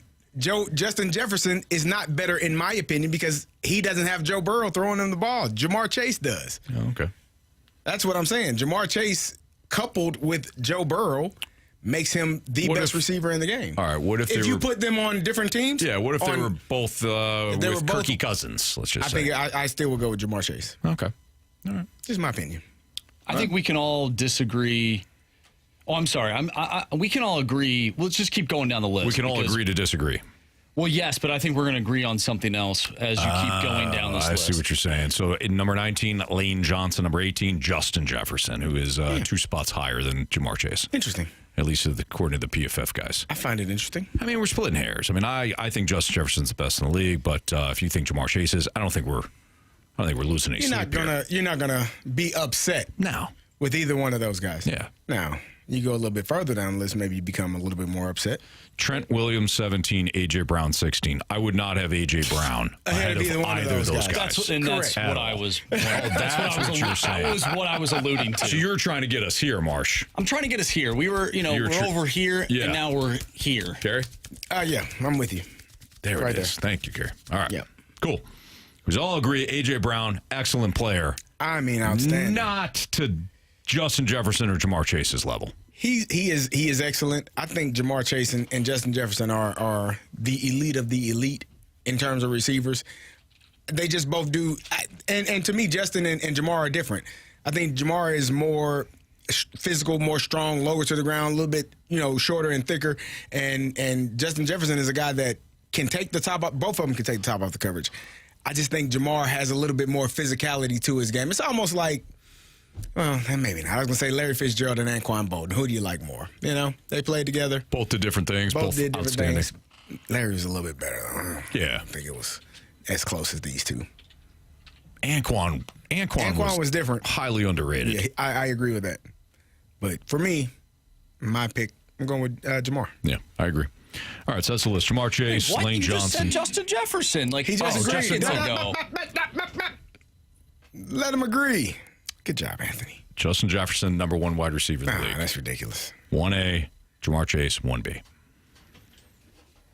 I don't know why this is a debate. I saw Justin Jefferson one time catch a pass with 4 defenders around him. 4. Yeah. Seen Jamar Chase do a lot of things on a slant route. Nobody excellent. can catch him.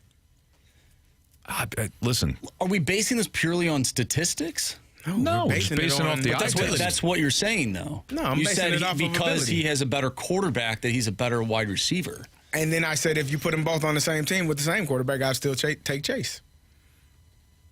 Ironically, they were on the same team at one point. Yeah. Who was better? Jamar Chase. Was Chase older? I think. Did Chase come out before? No, Justin Jefferson came out first. Yeah. He was in the league before Jamar Chase. Jamar came out a year later. Boy, LSU's had some wideouts. They've had some guys. Good a few of them. God. Yeah. Who else? You got Chase. You got Justin Jefferson. You got Odell Beckham. What's his name? I see his face. Play for the Browns. Jerry Judy. No, Jerry Judy was Alabama. Crimson Play for the Tide. Browns. What the hell is his name? Braylon Edwards played for Michigan. Not Braylon Edwards. Juice. Javaris. Juice Williams played for Illinois. Not Juice Williams. What the hell is his name, man? The guy that played for Miami, too? No.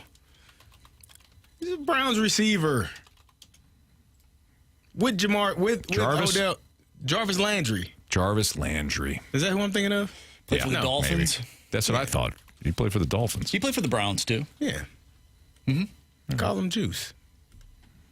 They call him Juice. Yeah, he did. Went to LSU. Yeah. All right. So they accomplished a lot there. Mainly that CD, me, and Marsh do not agree on who the number 1 wide receiver is. Nope. In the league. Do we have a gauntlet contestant?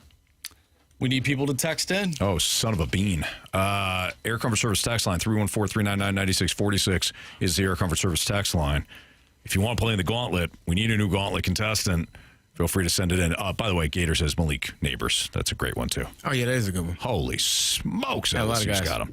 Gauntlet next on 101 ESPN.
warriors. 4 categories, 1 challenger.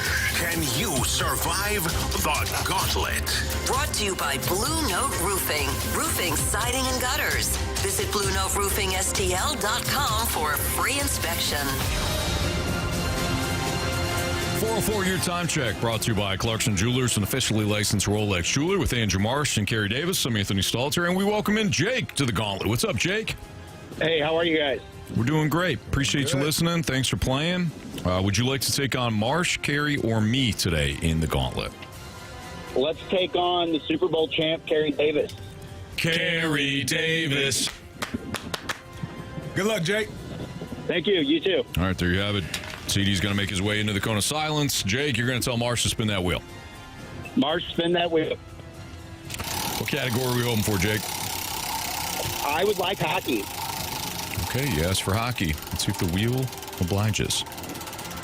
Marsh just made a face. Oh!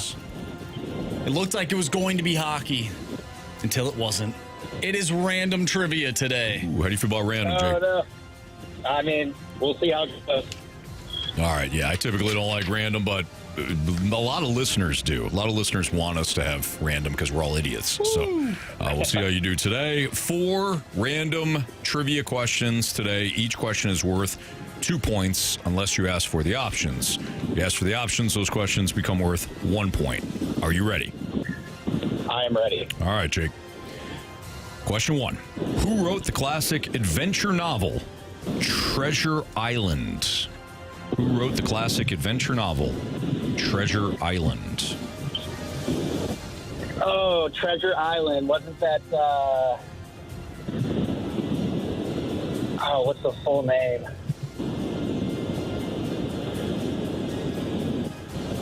Give me the options. Robert Louis Stevenson, Alexander Dumas, or John Le Carre? Robert Louis Stevenson. Final answer. Question number 2. Name the vitamin that in 2008, Roger Clemens testified former trainer Brian McNamee injected him with, not any performance-enhancing drugs. Oh, I don't know. I'll take the options. Options are B6, B12, or C.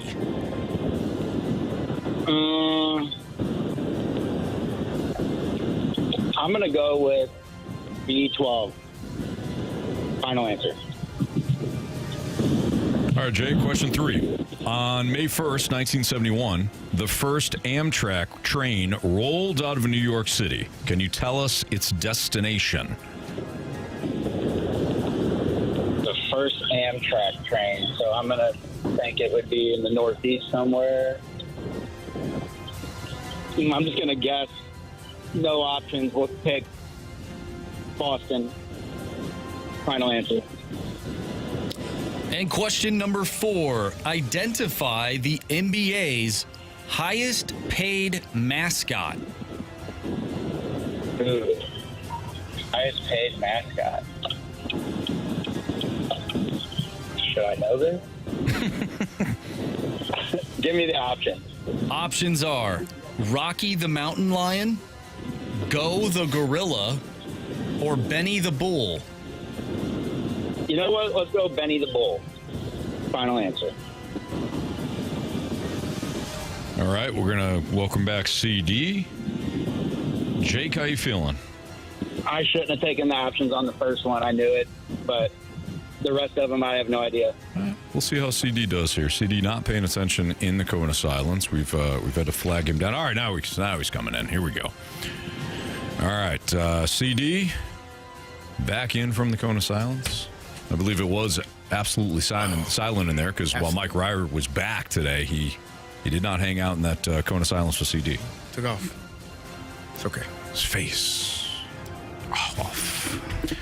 All right, Carey. Yeah. Your category today is random. Gotta love it. Random trivia. Yeah. Are you ready? Sure. All right. Pack a lunch. Okay. Question 1. Who wrote the classic adventure novel Treasure Island? Oh, yeah. I was just talking about that. Options, please. Sure. Robert Louis Stevenson, Alexander Dumas, or John Le Carre? Can you read those options one more time, please? Robert Louis Stevenson, Alexander Dumas, or John Le Carre? I have no clue. Let's go A. Final answer. Question number 2. Name the vitamin that in 2008 Roger Clemens testified former trainer Brian McNamee injected him with. Not any performance-enhancing drugs. Is it B12? Vitamin D, vitamin C, B12.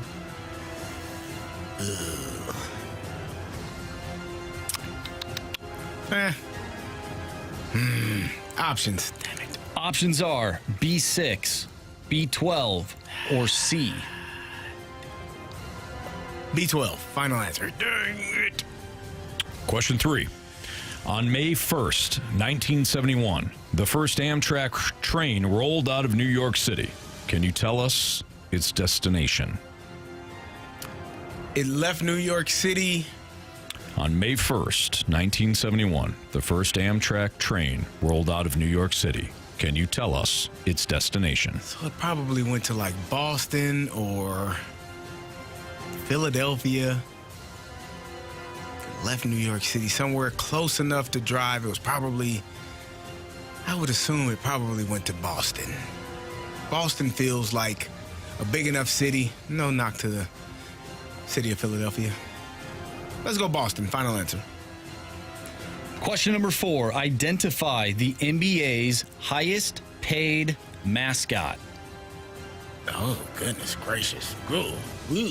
I don't even know the mascots. Oh, I know is the Suns? Is it still the gorilla for the Suns? I gotta run through some things. Benny the Bull? I don't think that guy or gal is getting paid much. That is an interesting question, Marshy. Who the hell would know that? Who the hell knows the mascots? What is the old Rockets mascot? I wouldn't know. I don't even know if the gorilla still is around. Darn it. Options, please. Options are Rocky the Mountain Lion. Oh, that's a good one. Go the Gorilla. Or Benny the Bull. I had 2 out of 3. I forgot about old Rocky over there in Denver. I guess the gorilla is still balling, huh? It's been a while. Damn gorilla.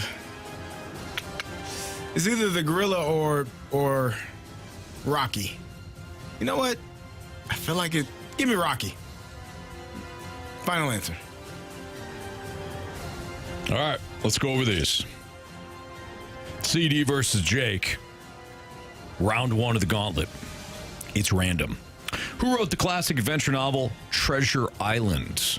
You both took the options. You both said Robert Louis Stevenson. Correct answer is... It's Robert Louis Stevenson. Nice job. 1-1 tie. Good job, Jake. By the way, Walrus King and Eggplant Emoji both corrected me on my Alexander Dumas. It's Dumas. Oh. He's a French writer. See? Wrote the account of Monte Cristo and the Three Musketeers. So Walrus King, Eggplant Emoji, thank you. And I apologize to the Dumas family. I'm glad you said it wrong. I would have said Dumas had you said it right. Yeah, good thing. Yeah. Good thing. Yep. 1-1 tie. So sorry about that. And thank you for the correction. All right.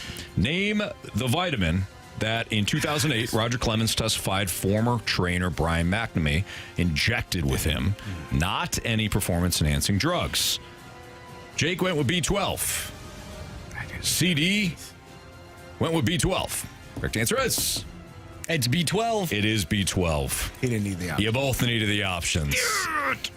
2-2. I know that one. 2-2 tie. On May 1st, 1971, the first Amtrak train rolled out of New York City. Can you tell us its destination? Jake said Boston. No. CD said Boston. Wow. Correct answer is... It's Philadelphia. Oh, no! It's Philadelphia. Which city you also mentioned? It was one or the other.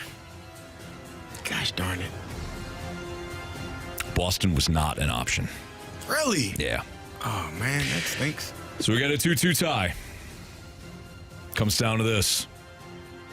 Identify the NBA's highest paid mascot. You both took the options. Carey, you went with Rocky the Mountain Lion. Man. Jake, you went with Benny the Bull. And now, if it's Benny the Bull, Jake wins by 1. If it's Rocky the Mountain Lion, Carey wins by 1.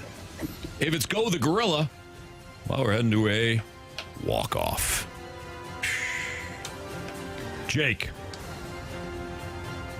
You have chosen poorly. You lose. Apparently, Rocky the Mountain Lion earns upwards of $600,000 annually. Whew. Wow. I need a job. Jake, sorry, pal. Good job, Jake. You know, and I know you're going to beat yourself up because you said you knew Robert Louis Stevenson, but you had to ask for the options. Carey knew B12, and so you guys both had. Yeah, look, it was tight. Came down to the mascot question, and unfortunately today, Jake, it wound up being Rocky the Mountain Lion. That's all good. Good job, Carey. Good job, Jake. Thank you. Jake, thanks for listening, man. Thanks for playing. Yep. Right. I probably would have went with Benny the Bull. I didn't think Benny, I felt like Benny wasn't that. That's true, because it's not like, I mean, he's known, but, yeah. I mean, Go the Gorilla's doing all kinds of stuff, and so is Rocky the Mountain Lion. Yeah. Rocky, when I heard Rocky, I'm like, oh, I forgot about old Rocky. Yeah, Rocky can do some things. I'm mad I didn't know the B12. I knew the B12 one, but You said it. You honestly would have killed this. If I'd have just went with B12 and if you went with Philadelphia instead of Boston. Yeah. Either way. What's going on, Marsh? What's the problem? What? I don't know. He looked disappointed. Yeah, He's you still do. mad about Justin Jefferson. I guess. You picking up on that? Hey, we'll find out week 3. We'll find out week 3, baby. 12 o'clock. We'll find out. Kirky would love that time. Is it in Minnesota? Let me check. Okay. It certainly is, Anthony. Ooh, nice 12 o'clock Minnesota game. September 21st. Against Cincinnati. Kirk would have thrown for 5. You see who they got that For following 5 week? Huh? Marshy? The following week. Looks like a win to me. Crazy. And another win. They got 3 AFC North games back to back to back. They're going to be beat the hell up by the end of that. They need it, but that's why they gave them the bye after that. Yeah, go through that gauntlet that is the AFC North. Good luck. Yeah, I'm not worried at all, actually. Because by the time week 4 rolls around, Jordan Addison will be back on the team. After being suspended for 3. Yep. All right. Can one play define how fans view a player? At least one player has made that claim recently, and I don't think he's wrong. That's next on 101 ESPN.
offense for us isn't negotiable. Our quarterback is running through guys' faces and getting up and doing dances and flexing and scoring touchdowns. And you kind of just said, hey, you know what? This is the standard for what this football team is about. This is our quarterback. This is what he wants. We're going to do the same thing he's doing.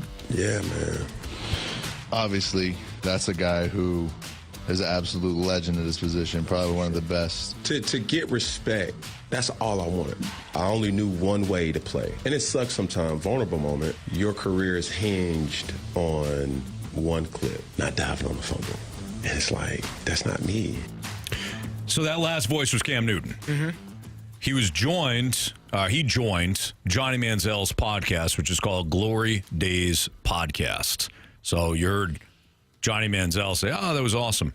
What they were reacting to was Cam Newton's former teammate Luke Kuechly talking about how Cam, one of the toughest dudes, somebody that could run over people, he's putting his body on the line. And Luke Kuechly's point, former linebacker great for the Panthers, said, look, we kind of had no excuse. If our quarterback is out there taking the physical pounding like he is, we all need to be tough. He set the tone. And Cam, and I appreciate this because he goes, look, vulnerable moment. I just want the respect. And he was a hell of a player. MVP the year that they went to the Super Bowl and lost to the Broncos. He goes, but everybody remembers I didn't dive on the fumble. Can one play define how fans view a player? I think 100%. I think he's an example of this. Yeah, and I don't think it's just a player. I think in life, you can have one mistake and it be the one thing you're remembered for. Right. Right. And is that fair? Probably not. But, you know, it's the one thing that it's kind of like coaching. Your coaches never give you that much credit for the things you're supposed to do, but the thing you don't do, they're like, you messed up on this, or you didn't do this right. Like, hey, what about the other 15 things I did correctly? For sure. Yeah. But for that play for Cam, and that's not the first teammate. I also heard Greg Olsen say something similar to what Luke Kuechly said on, I think it was Bussin' with the Boys, where he said that play was not really a snapshot of who Cam was. His toughness on the field, taking on linebackers, running through linebackers' faces and defensive backs. But I would venture to say if Cam could do that play over again, 10 times out of 10, he's diving for that ball, even if he doesn't get it. Because the perception was, he was scared to get hurt. And what his teammates are saying, there's no way that dude was scared of anything. Yeah. Like, this dude literally took a beating, got hit in the pocket, ran over linebackers, ran over DBs, got up, ran over defensive linemen when the time was right, got up and did it again. But that specific play is the one play that sticks out because of the moment. It's the biggest game of the year, the most eyeball. If that would have happened week 4 at noon, nobody would give a damn. Nobody would care. Yeah, bad look, but people wouldn't have remembered. Bad look, but people would be like, you got the rest of the season. You know, you don't want to get hurt. Yeah. You know, tear your elbow up on a play, not a meaningless play, but a play of not as much magnitude as the one in the Super Bowl. And I think that when people think about that, they're looking at it and saying, this is the biggest game of your career. You are a guy that has won a Heisman, won a national championship, were the MVP of the season, but this is the biggest game of your entire life. And you didn't dive on it, and I think it left a bad taste in some people's mouth because the first thing you said, well, what the hell? Why didn't he dive? And your team didn't recover the ball, and you got blown out. Yeah. You got smoked. So that was the game. They got smoked that game, didn't they? No, I think you're thinking of the Denver Seahawks and when they lost to the Seahawks. Yeah, no, it was a close game. That was a close game. There was no offense. Denver's defense took that was over. Peyton's last year when his arm was just hanging on by a thread. Yes, he had been benched for Brock Osweiler and Von Miller and DeMarcus Ware. Just destroyed Tom Miller Brady. Was the MVP, wasn't he? Yes. Yeah. Okay. They destroyed Tom Brady in the AFC title game and then destroyed Cam in the Super Bowl. Yeah. But no, you're right, CD. I mean, I remember Cam Newton. I had an opportunity to watch his entire career, including when he transferred from Florida because of the laptop issue, and then went to Auburn. And the year that he had at Auburn was just remarkable. I mean, that was one of the most fun college football seasons that kind of centered on one player, Cam in that case. I remember his first game as a Panther, too. Like, Cam Newton was a great player, but he's not wrong. You tend to think of Cam Newton not diving for that football in the Super Bowl. I also always thought, and I've stated this I always thought Cam Newton was a bit of a front runner.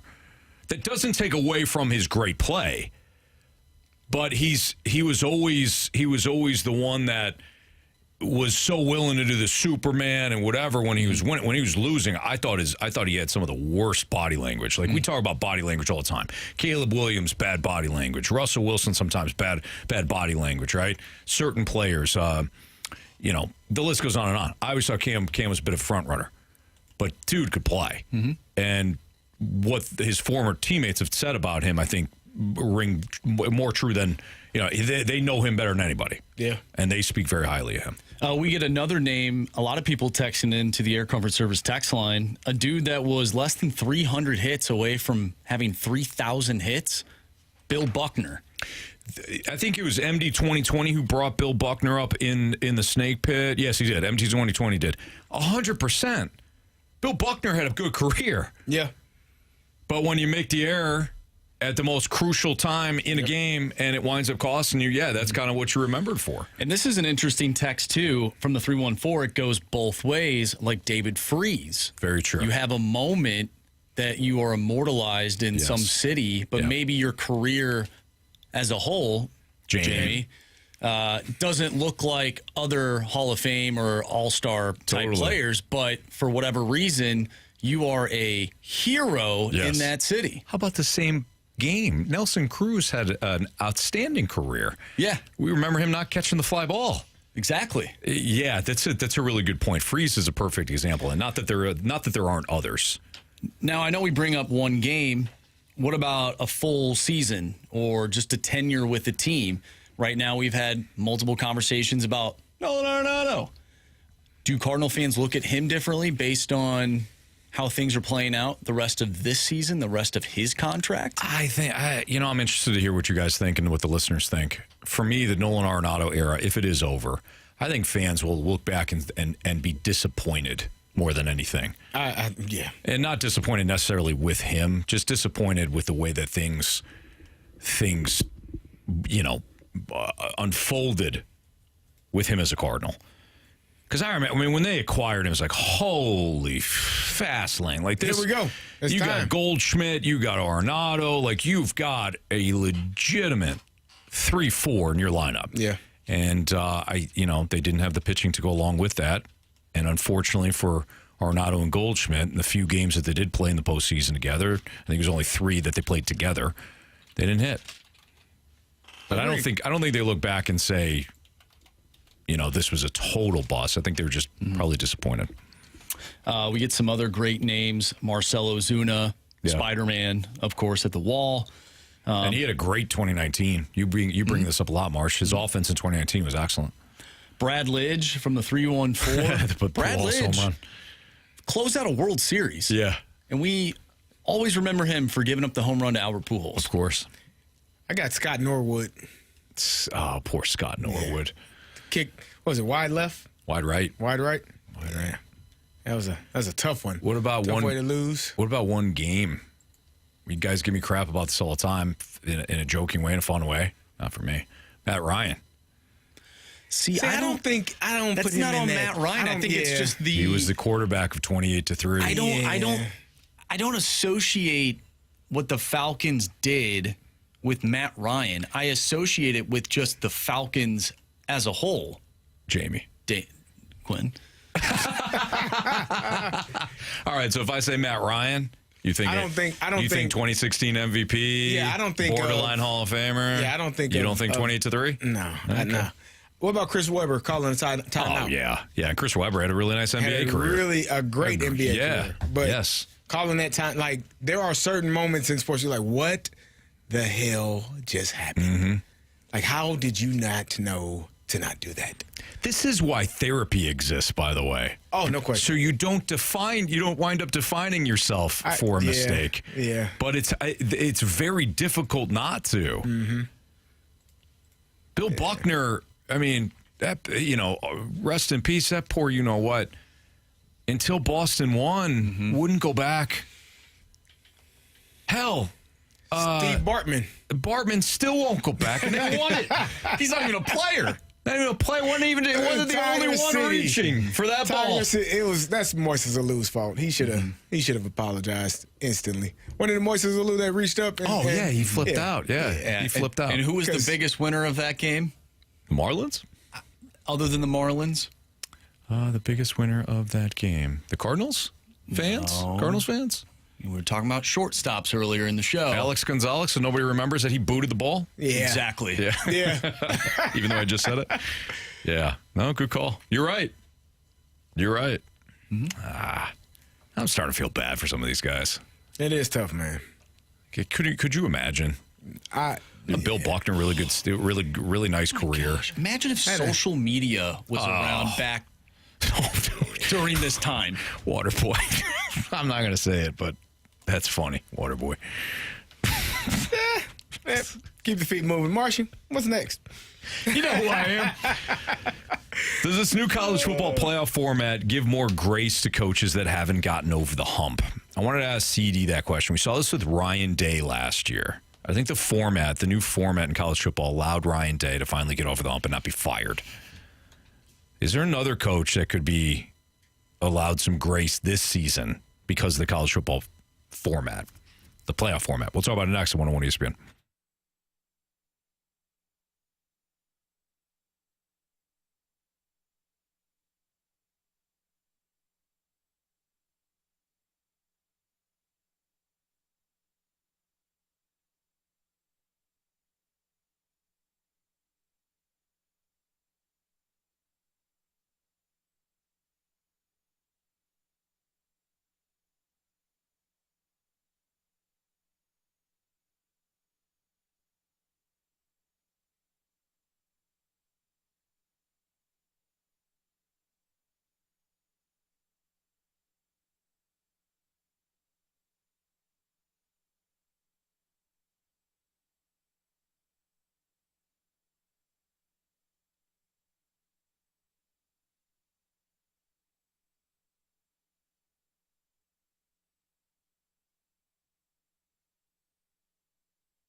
101 ESPN Sports Center. I'm Andrew Marsh. It's time for a Sports Center update driven by Johnny Londoff Chevrolet and Johnny Londoff Autoplex. The Cardinals looking to pick up another win in Los Angeles as they won last night by a final score of 3-2. Miles Mikolas on the mound tonight for the Cardinals as they take on the Dodgers. First pitch tonight is at 9:10. We are going to switch it up a little bit and talk some college football and talk about the college football playoff. That's coming next right here in the Fast Lane. I'm Andrew Marsh, and this Sports Center update is driven by Johnny Londoff Chevrolet and Johnny Londoff Autoplex. See them at londoff.com. Chevy, together we drive. Are you kidding me?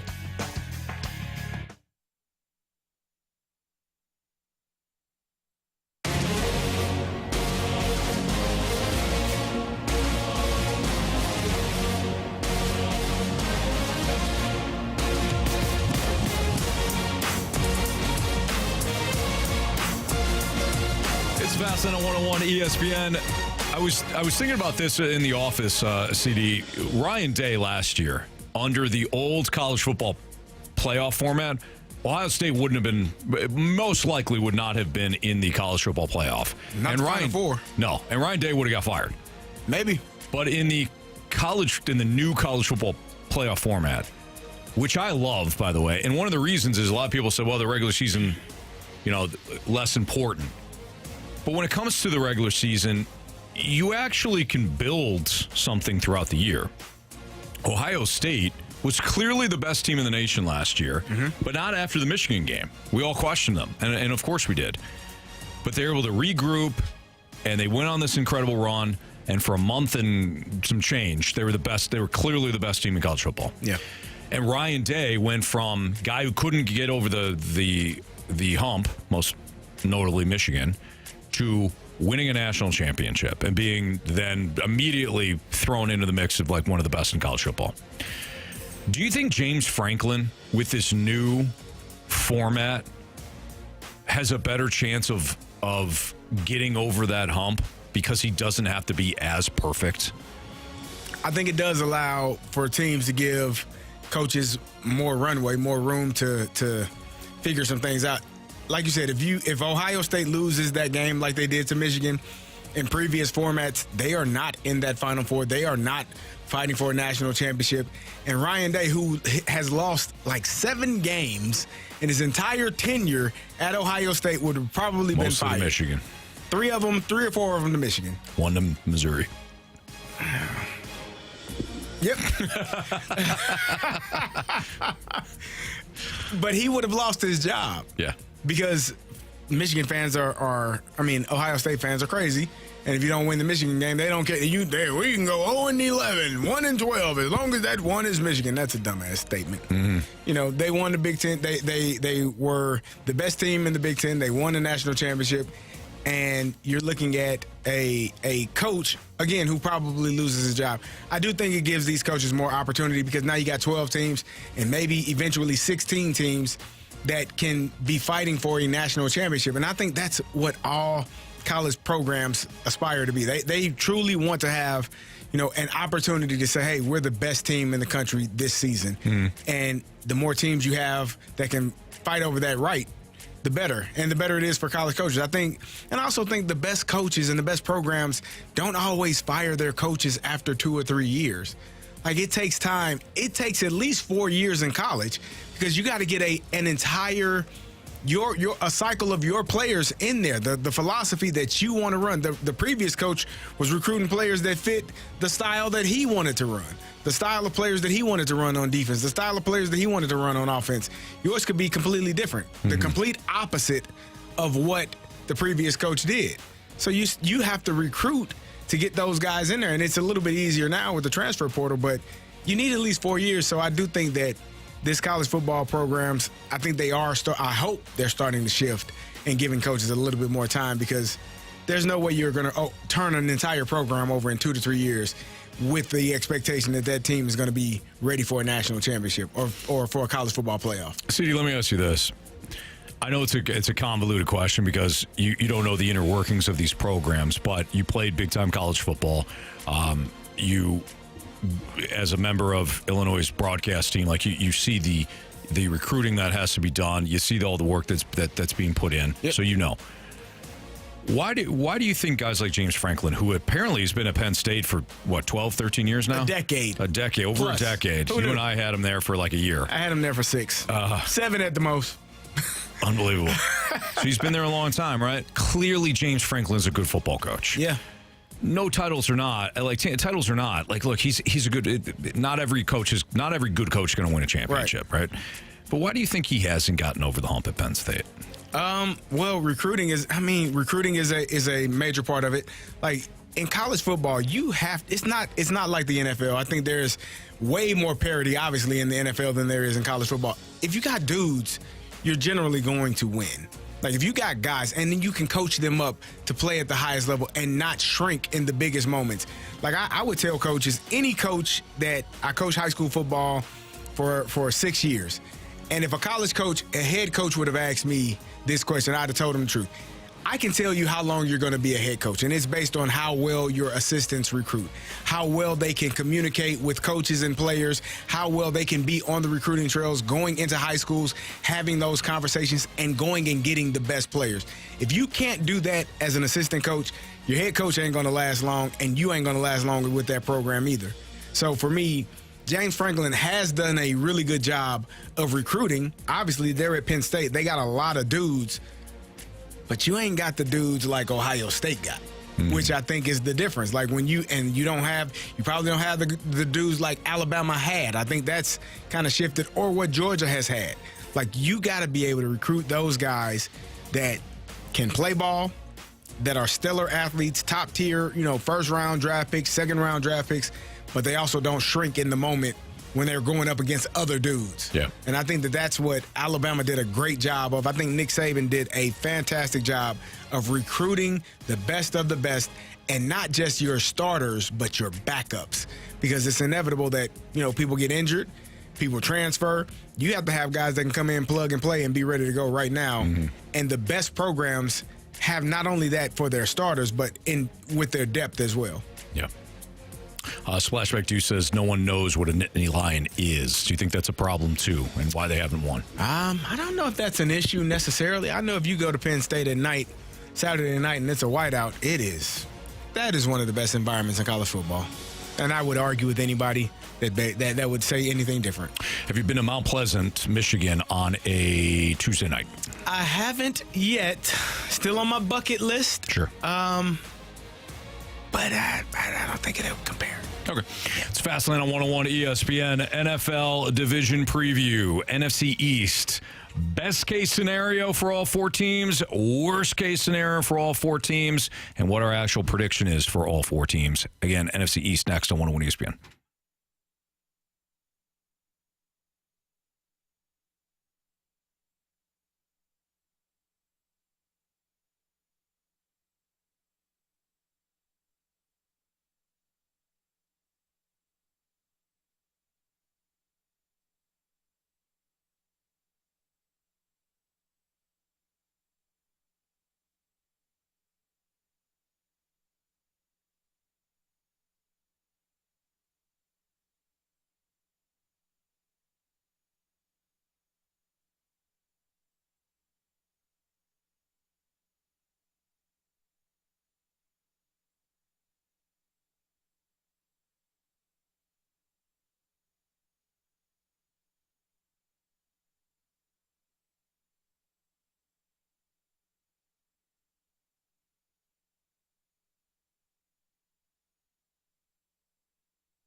time to go around the NFL with the Fast Lane season preview of the NFC East.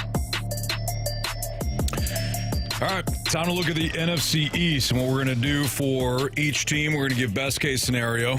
We may have to squint for that. Worst case scenario. We also may have to squint for that for the Eagles.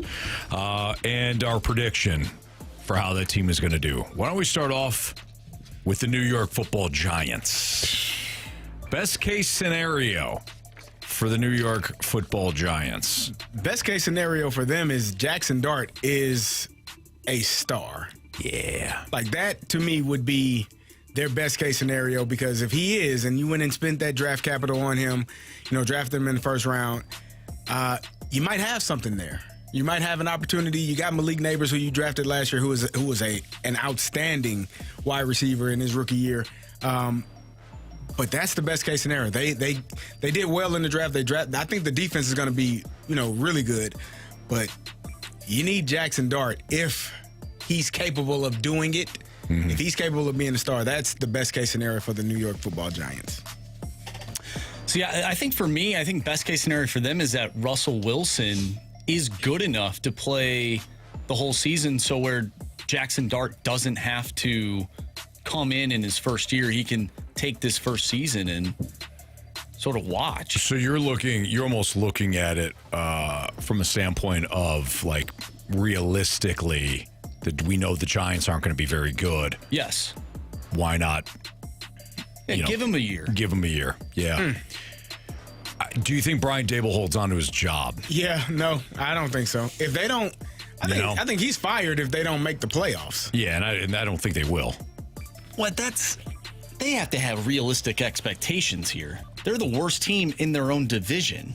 They certainly are. Marcia, they let Saquon Barkley walk out the door and said, "Fast lane that guy." Who needs him? I mean, I don't think you're wrong, Marsh. I really don't. I think you're looking at this from a pragmatic way. You're saying, hey, look, best case scenario is you're not going to be very good. Russell Wilson plays just good enough to if Russell Wilson win can, 6 games. If he can do what he did with the Steelers, I think you're fine. Okay. Fast lane fine. I'm fired. I was thinking more.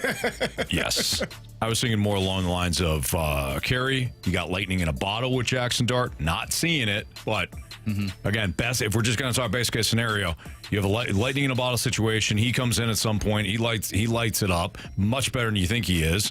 Him and Malik Neighbors go off, and that front seven for the Giants is actually pretty good.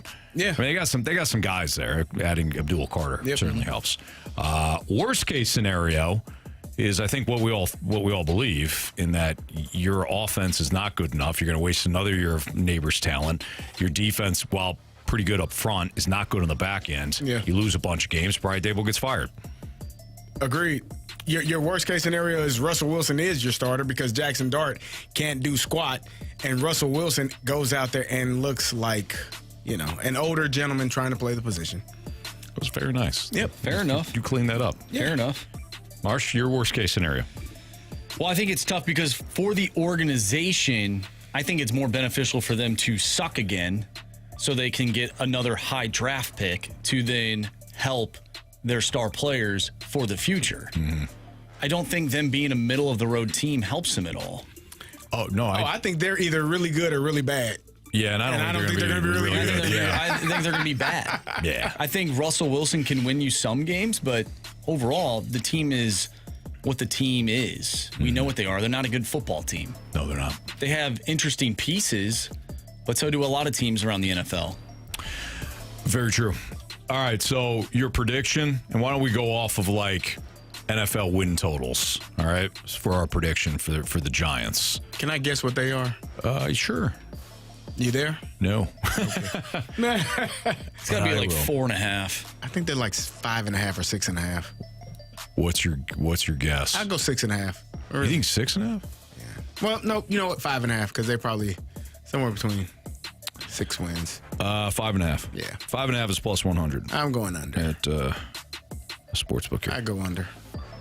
Yeah, I would too. I'm going under. I'm going under as well. Highest I think they win is 5. 4 or 5. Yeah. Mm-hmm. We're in the same target range there. All right, let's talk about the team that finished third. A team that shockingly, CD is all about now is the Dallas Cowboys. CD, I don't think there's anybody else that should be taking the first best case scenario than you when it comes to the Cowboys. Best case scenario, you get a healthy Dak and you get Micah Parsons signed, and those two guys go off. They're going to be the highest paid offensive player, potentially the highest paid defensive player. You're paying them as such. Let's show up and let's see it. Stay healthy. And I think if Dak is healthy, the addition of George Pickens, opposite of CeeDee Lamb, that team, to me, can be a problem offensively. And if they get things squared up with the defense, sign me up. Then they're going to be a good team. I think Carey hit the nail on the head when it comes to best case scenario. I personally, and I think there's a lot of people out there that don't have high expectations for this team, other than Cowboys fans and Carey. But with that being said, when there are low expectations, those are when some teams can surprise you. And if the Commanders, who we'll get to in a second, do take a step back, like you think they will, Anthony, then maybe the Cowboys can insert themselves back into a playoff spot as potentially a wild card. I do not see them winning this division, so they will be a wild card. Could they make the playoffs? Absolutely. Worst case scenario, we'll find out once you go with your best case scenario. I think real extreme best case scenario is kind of in line with what CD's talking about. They win like 11 games. Dak Prescott returns to full strength. George Pickens clicks with CeeDee Lamb across the field. Revamped offense, settles in with Brian Schottenheimer.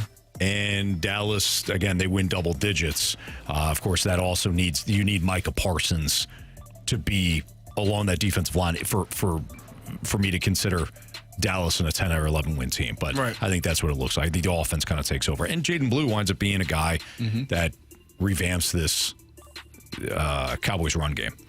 Worst case scenario, thin offensive line. Dak doesn't stay healthy. Brian Schottenheimer is exactly what we think he is, which teams didn't even want him as an OC, let alone a head coach. Micah Parsons winds up holding out into the season. Defensive deficiencies sink them to the bottom, and they're right there with the Giants as a 4-win team. Yeah, worst case scenario is Micah Parsons actually gets traded, and he's not playing for your Dallas Cowboys, and the team just folds. Not like they pack up and leave. No, because I don't think Jerry's going to let that happen. Yeah, but they just say the hell with it. Yeah, worst case scenario. And Dak is injured. Yeah, worst case scenario is exactly what you saw last season play out. I think if they have that happen again, a lot of Cowboy fans are going to be frustrated. Now, are they more frustrated about not making the playoffs or going to the playoffs and losing in the first round like they do every single time they get in? Ouch. All right, over-under for the Cowboys is right around 8.5. I'm going over. I'm going under. What? I think they win exactly 8 games. Wow, that's where I'm at too. I think they bounce back, but it's underwhelming overall. I think that they wind up winning 7 or 8 games. I think that they can take care of other teams on their schedule. For me, those 4 games against the Eagles and Commanders are the ones that I don't have confidence in them. So, You're going under. I'm going under. You're going over. I'm going over. For Dallas. All right, Washington. Best case scenario is the defense is better than it was a year ago.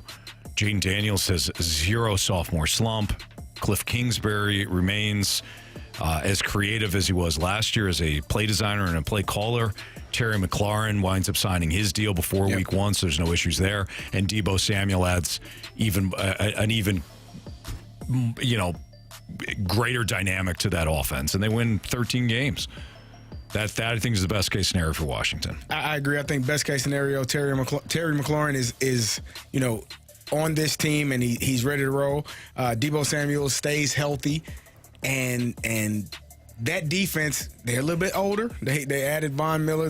Bobby Wagner's in his, I think, second year there. Those guys are older players that are champions that have the pedigree of playing at a high level, that they stay healthy and they do the job that they were hired to do. And if you're able to do that, if the defense plays well, I think the secondary is pretty good. I think best case scenario for them is you get those guys ready to roll and, you repeat or even add to what you were able to do last year. Yeah, I think best case scenario is like what you just said, repeat what you just did, but also improve just a little bit, get back to the NFC Championship game. Not saying that they would win that or anything, but now there are expectations in DC to put out a good team. You know, you were a wild card team last year and you made it to the NFC Championship game. Right. Can you do that again, or do you want to be a one-hit wonder? Mm-hmm. So best case scenario for me is they get back to the NFC Championship game. I think worst case for Washington is the thing that I've been talking about. Regression kicks in. The defense hasn't improved at all. Jaden Daniels has a bit of a sophomore slump. Terry McLaurin is still ticked off, and he winds up holding out into the season. Regression kicks in because they won a lot of close games last year, and the ball just bounced. I'm not saying it always happens this way, but it tends to happen this way, where the ball bounces the other way, and they only win 8 games and miss the playoffs.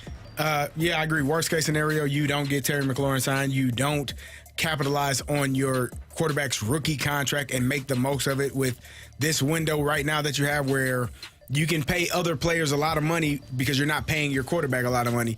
You miss out on that opportunity. You don't go and capitalize off of what you did last year, and you kind of stumble out of the blocks and you miss the playoffs.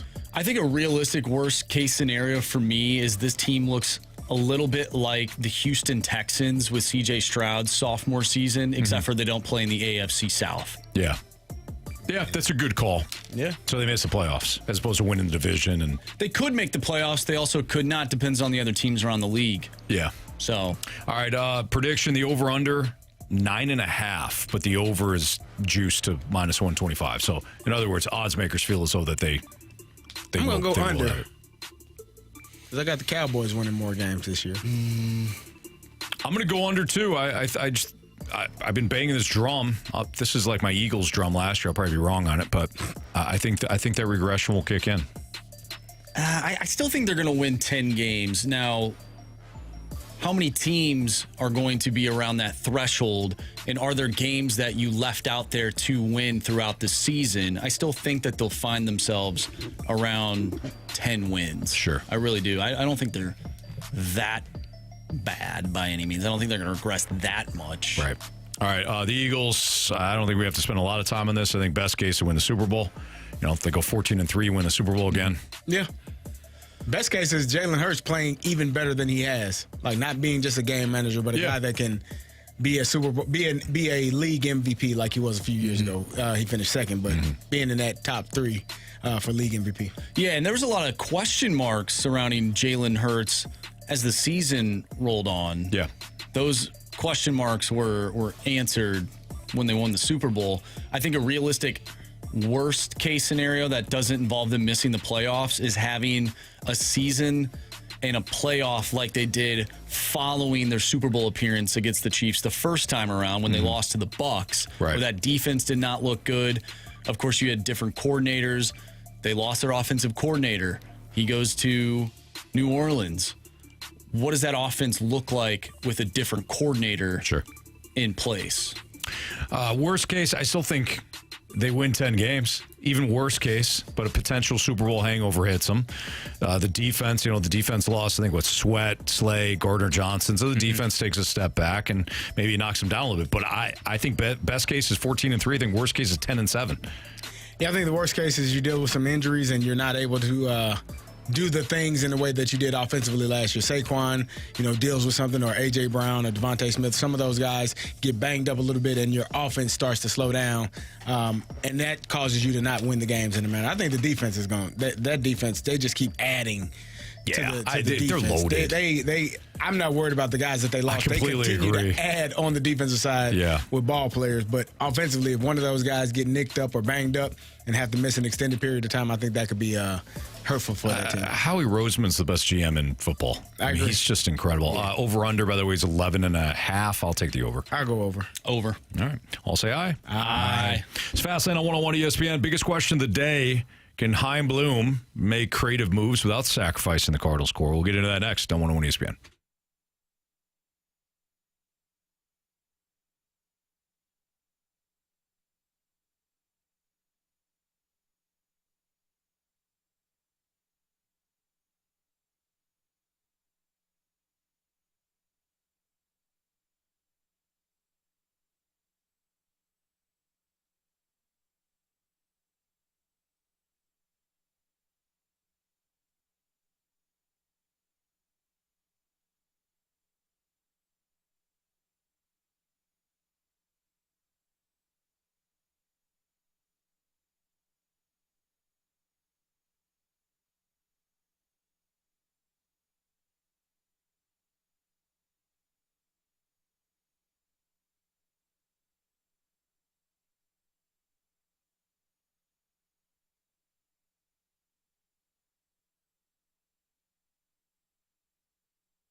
biggest question of the day. Brought to you by Mentality. Our patients experience a 30% increase in testosterone levels. Reclaim your health at mentalityhealth.com/radio.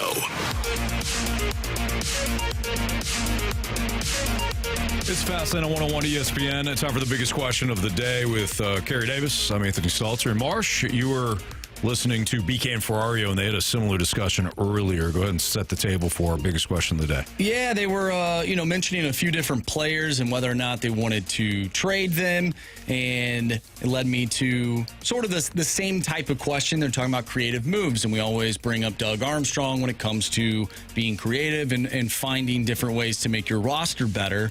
But when it comes to Chaim Bloom, who is taking over for John Mozeliak, is it possible to have creative moves without trading away the likes of Brendan Donovan, Mason Wynn, whoever you deem to be a part of that core? Mm-hmm. Maybe that's where we need to start. Who would you consider to be a part of the core before we move on to discussing this? That I do think is the key, right? So as Marsh just said, can Chaim Bloom make creative moves without sacrificing the Cardinals' core? CD, I think we do have to answer that first question: is what is the core? Yeah. For me, and a core might be it might look different to you guys, but to me, the core starts with Wynn and Herrera. We're talking, of course, about position players, not pitchers. So Wynn, Herrera, Donovan, I'm keeping. I'm not dangling him. He's one of my most consistent hitters. I'm just going to play him at second base full time. Mm-hmm. Burleson is in the core. Contreras. So we're talking about people that you would not trade under any circumstance? No. Because to me, I think that's different. Like if somebody's offering you a top flight pitcher for Burleson, I'm saying yes every time. So okay. But is there anyone on this team that you're not saying yes for? Probably Wynn. Okay. And I think that's where it stops for me, too. I mean, Herrera, I don't want to give up, but... I think, you know what? I lied. Wynn and Herrera. I think there's two, maybe three. I think I got two guys that there's not much you can offer me. I think Herrera's a really, really good baseball player. I think... staying healthy. Now we say this. We said this about Lars Newbar. We have more of a track record of seeing him not be healthy. This is our first opportunity to see Ivan Herrera for an entire season. Need to see if he can stay healthy for a full 135, 145, and be able to play. Because if he is, he might be a 25 home run guy for you, and on base percentage high, and doing all of the things that you need him to do from a DH spot. Maybe a left field spot, definitely not a catcher spot anymore. Yeah. And Mason Wynn would be my two. And you can add Contreras on there because you talk about his no trade clause. So yeah, I think realistically, even if the Cardinals did want to move him, they wouldn't be able to. Yeah, he had the conversation with Mo. I'm sure the conversation would go the same way with Bloom. Yeah. Do you want to be dealt to a team if I can move you? No. He wants to be a Cardinal. Yeah. Mm-hmm. You gave him the no trade clause, so he's going to be here. Now, can Bloom make creative moves without sacrificing the core? Yeah, I think so. It just depends on him having a grasp of the farm system and saying, hey, I know which players might have some value elsewhere, but I don't view them as highly as other teams do. Mm-hmm. And that is one thing I think that Mo really struggled with. I think he looked at his prospects and said, you know what? I'm not moving these guys at all. And that led to him being risk averse. Yeah. So if some team called and said, hey, I'm looking at your farm system. I've got a couple of big players in the big league roster that I'm looking to move for whatever reason, but I'm looking at X, Y, and Z in your farm system. It seems like Mo just said no. I think he tend to overvalue his own prospects, his own farm system. Yeah. And it'd be one of the things that kept him in a very small window of making moves. I will make the move if I know for sure that I'm not giving up much and I'm getting Paul Goldschmidt or Nolan Arenado. Yeah. And great, he made those moves. But those moves were signed, sealed, delivered. Mm-hmm. There wasn't a lot of creativity there. Arizona wasn't going to pay Goldschmidt. Right. They got the best offer they could. Wasn't much. Went with it. Arenado wasn't going to waive his no-trade clause, as we know, to just go to anybody. Right. Really like the Cardinals. Kind of forced the Rockies' hand. There wasn't a lot of creativity to those moves. So I think if Bloom is less attached to his players in the farm system, then I think that's where maybe the creativity can come from. Does it need to be like what Doug Armstrong did with Zach Bolduc, a player that most likely was not going to get top 6 minutes?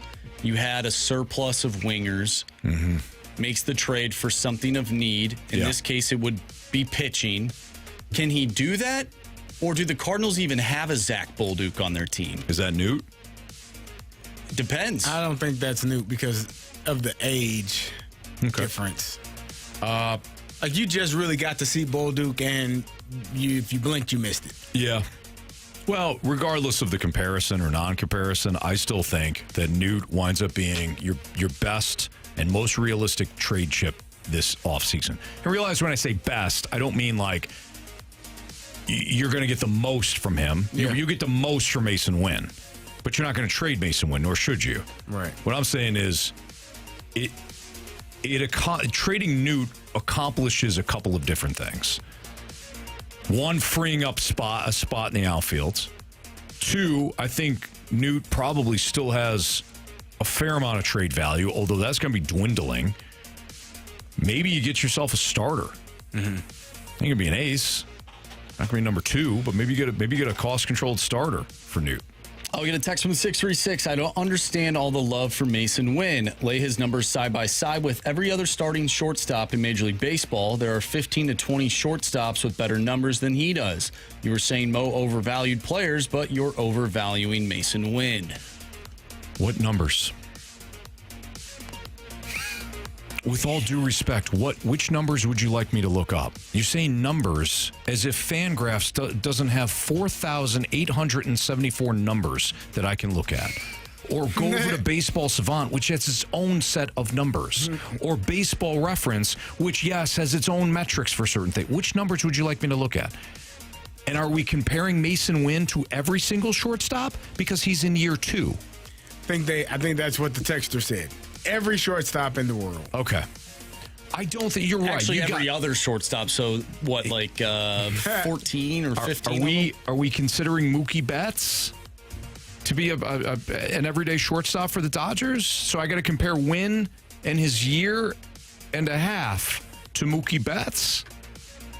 Anthony, I don't make the rules. Okay. All right. Splashback Deuce makes a good point. Offensive numbers only? Are we only doing offensive numbers? We're not considering the defense? I would like to know. Guy hits a home run yesterday, and we're talking crap on him. Text line, like, what are we doing? Which numbers would you like to look at? Not the whole text line, by the way. Not the whole text line. Just the 636. By the way, if we're doing a comparison, it should only be against players that are in that range of experience. So we're talking about players that are only like in their second year or maybe their third year, correct? You're right. If I compare Mason Wynn to Cal Ripken's numbers, I'd probably lose that argument.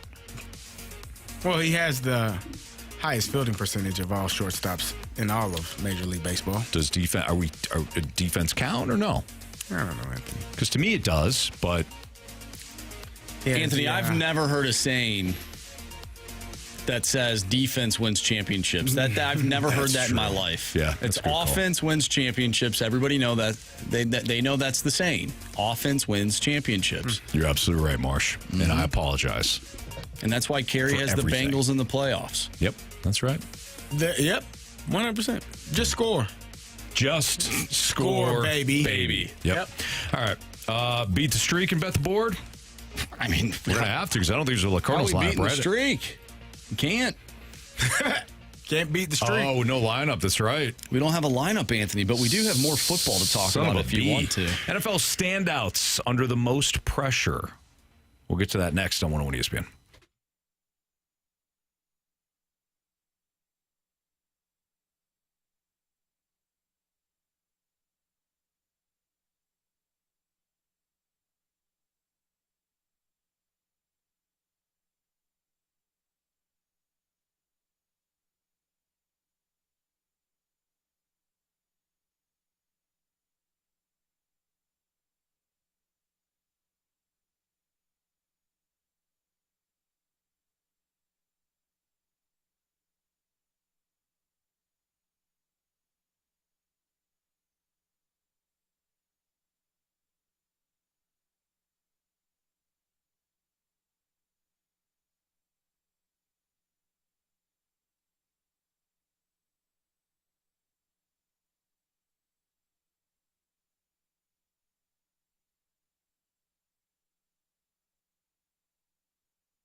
Fast Lane on 101 ESPN. Still waiting on that Cardinals lineup.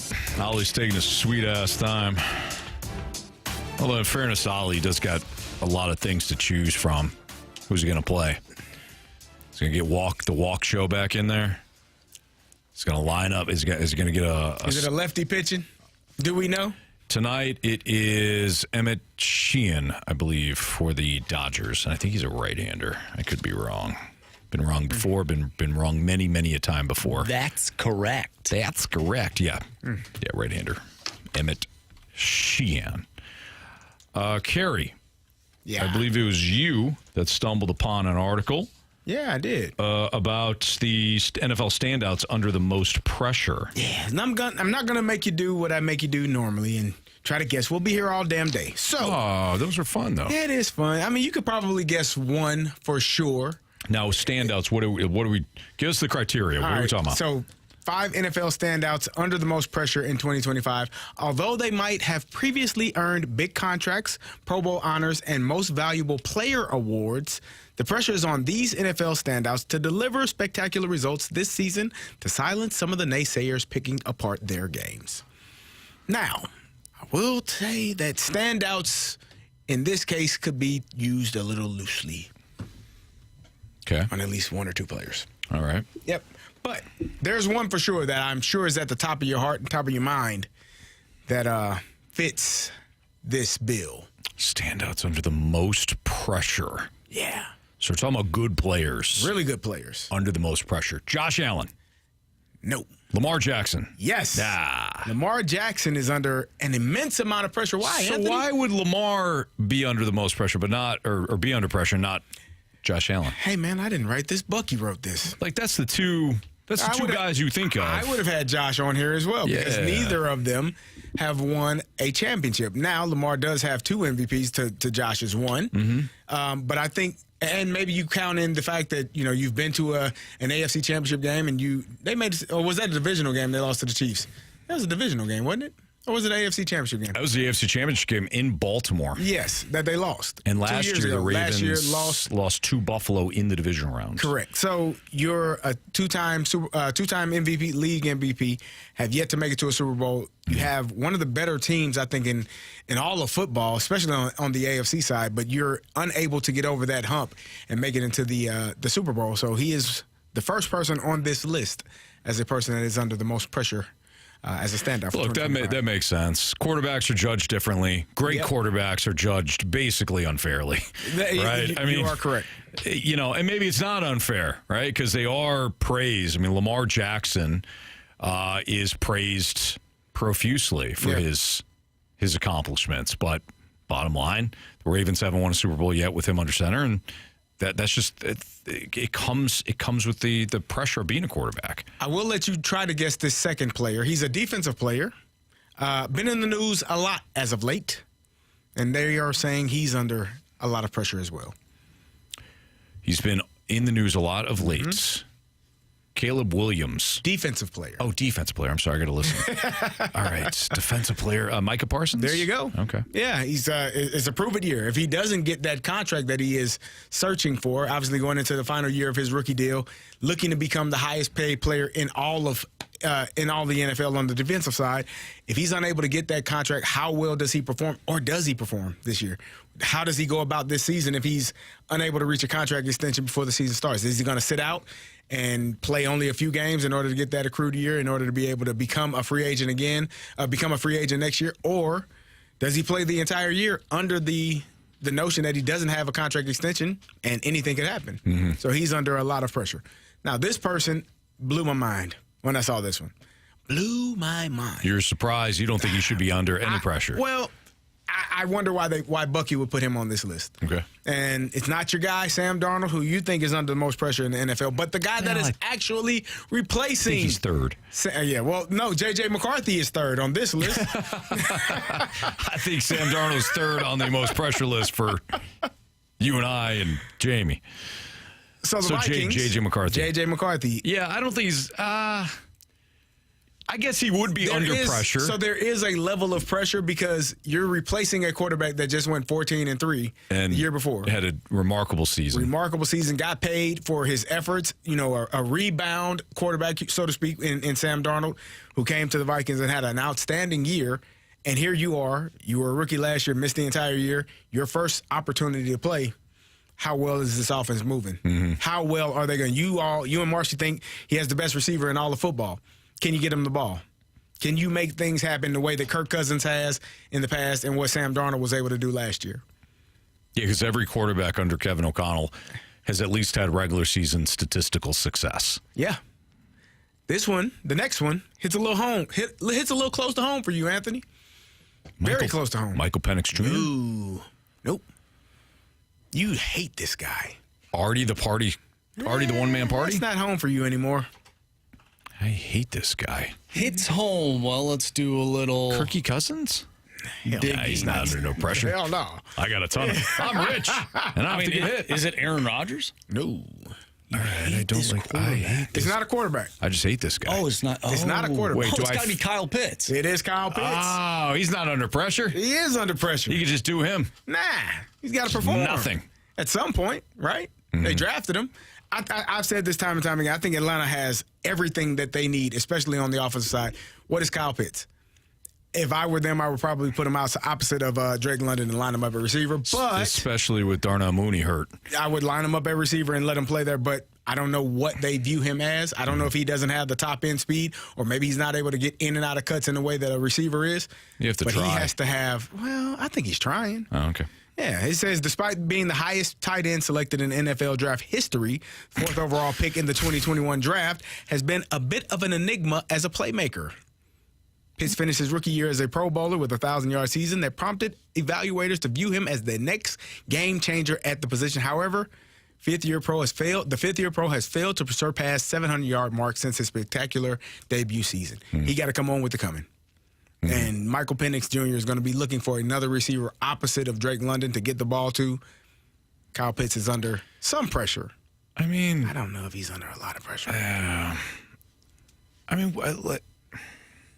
If you're that good, right? Like if you're a unicorn, you should be destroying linebackers and safeties. You should be. He ain't. But there's a reason he's not. I just don't think he's that competitive. Really? I don't think he's, look, every football player has some degree of competitiveness. Would you agree? Definitely. Like you have to play the game, especially you make it to the NFL. Like you're a competitive dude, right? Yeah. But there's competitive, like what you were, like with the great, like unbelievable competitiveness. Don't want to lose. Take my arm, but don't make me lose this game. Right. And then there's like, he's kind of competitive. I do what I can do. Yeah, that's all I can do. That's the category I think Kyle Pitts is in. Last one, like Van Jefferson. He's like, he don't compete for the football. I like Van. He's a good guy. Okay, I think. Last one is the right tackle for the Kansas City Chiefs. Really? Yeah, Juwan Taylor. He has trouble blocking people and staying on side and not getting penalties. It's trouble lining up right. He definitely does. Most penalized offensive player, most penalized player, NFL player since 2023. So he's on the hot seat because he has a penchant for false start penalties and holding calls. And you're blocking for one of the best quarterbacks, if not the best quarterback in football and maybe in ever, Bob. Mm-hmm. There's a lot of pressure there, Anthony. That's why he's always offsides and false starting. He gotta give himself an advantage. I got to get an advantage here. Yeah. He's under some pressure to make sure that Patrick Mahomes is able to find his receivers downfield. I got to kick back quickly. Yeah, you're cheating, Juwan. You're a little too quick. Yeah, every time. All right, it's Fast and 101 ESPN. So if there's a lineup game, we'll play a lineup game. If not, we'll just do bet the board. That's next on 101 ESPN.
thing I love most about our guy Stewie, when I say our guy Stewie, I mean Jamie and my guy Stewie, is that no matter what the situation is when it comes to your finances and you're looking to secure a loan, a home loan for your dream home, refi, maybe you're looking to consolidate that debt, get it cleared up, Stewie always has a solution for you.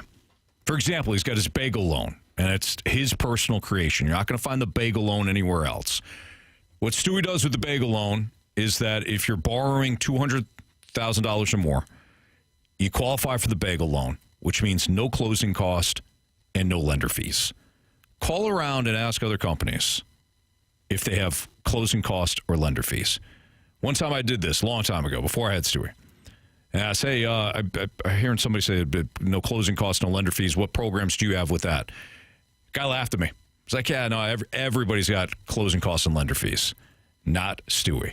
He's got his bagel loan, trying to save you money up front so that you can apply that money. If you are borrowing a home, or if you are buying a home, you can apply that to maybe your dream basement or your dream kitchen or your dream whatever. You can use that money, take it, and maybe toss it more into your bid for the home. Whatever you want to do, Stewie's there to help you. And he studies where the Federal Reserve, what they're doing, where the rates are heading. He does this for you, and he's constantly checking in to make sure that you know that now is maybe not the best time to refi, but 3 weeks later, he'll call you back and say, hey, let's jump on it now. Stewie's there for you, just like he's been there for Jamie and I. Give him a call, 314-324-4440, or you can Google the bagel loan. NMLS number 226715.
ESPN Sports Center.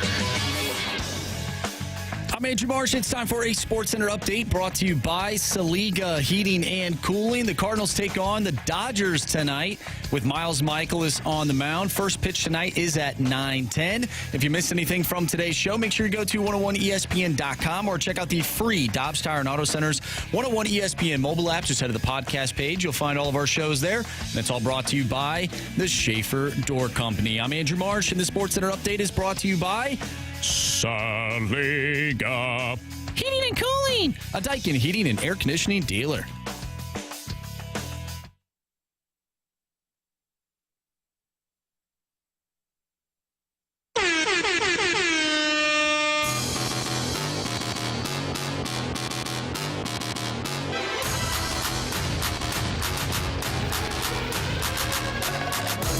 Whoa, was not expecting that. Man, Splashback Deuce was asking for that yesterday. Little surprise. I I wasn't even ready. I wasn't prepared. And the Deuce has been real upset with all this NFL talk. So he's got to be fired up now. Oh, Deuce, we got to get better. If you don't like NFL talk or football talk, what are we talking about? He says he doesn't like the manufactured list, but I don't think he likes the foosball talk overall. But he can prove me wrong on Wednesdays. Okay. All right. I was not expecting this at all. I'm not even prepared. I mean, we can just go. Show us, Brendan Donovan. Easy. Okay. Look at that guy. Vibrant, handsome, hair. What did I say? Emmett Sheehan? Ed Sheeran? Yeah, Ed Sheeran is on Sheeran? Yes. His brother. Ed, how are you? Alrighty. Show us Yvonne Herrera. Oh, Yvonne? That's a French-ass name, Yvonne. Yeah, my little croissant. Little cheese on my croissant. All right. Burleson, right? I mean, unless he needs a day off. Show us Alec Burleson. I thought I told you I'm a star. You're already acting like you're a star, and we haven't even opened yet. Anthony, I don't even write the positions anymore because I have no clue who's playing where until Marshy says it. So, but this is Wilson Contreras. Show us Wilson Contreras. You don't know how to play first base. He's It's not that hard. Tell him, Wash. It's incredibly hard. Hey, anything worth doing is. I put him at first base because I think he's going to do it every game, but I could be wrong. You never know. Lars Newbar. Sure. Unless he's got the day off and Walker's back in. Show us Lars Newbar. International superstar. Watch out, they're running any walls or anything. Mason Wynn? Yeah. Show us Mason Wynn. Durkin! Bring me that arm! All right, this gets a little tricky here. Now I don't know. It's got to be Gorman, right? Or Walker? It's got to be Walker, right? Why would it be Walker? All right, Gorman. It's got to be Gorman. You need an infielder, clearly. I think it's Nowland Gorman. Swallowing Nowland. Maybe Victor Scott got a day off and they put Newton center field. You were asking for that earlier. I wasn't asking for it. I just said it's an option. You said you can put Scott on the bench. He doesn't hit worth a spit anyways. I did not say that. I had him as my center fielder. You said he can be the fourth outfielder. Who gives a damn? I did not say. Fine. Show us Nolan Gorman. Swing Serenade Thank is brought you. to you by Gorman. What do you think about that, CD? That was out of spite. That was nice. It worked out. The Speedy Pages? Yep. You sure? Nope. Me either. Show us. Pedro Paez. You're wrong. Maybe Herrera's catching. No. Show us Yoel Pozo. Where did this come from? In an investigation, details matter. All right, go for it there, Show us CD. Victor Scott II. Surprise, surprise. I told you. Show us Jordan Walker. I told you. Die for every ball. It's boring otherwise, plus it looks harder. The most important play in right field is what I like to call the janitor throw. Guaranteed out every time. I call it the janitor throw because it cleans up that are trying to take an extra base on you. All right, so... What? Yeah, well, it's got to be Newbar and center, right? Marshy, run it for us.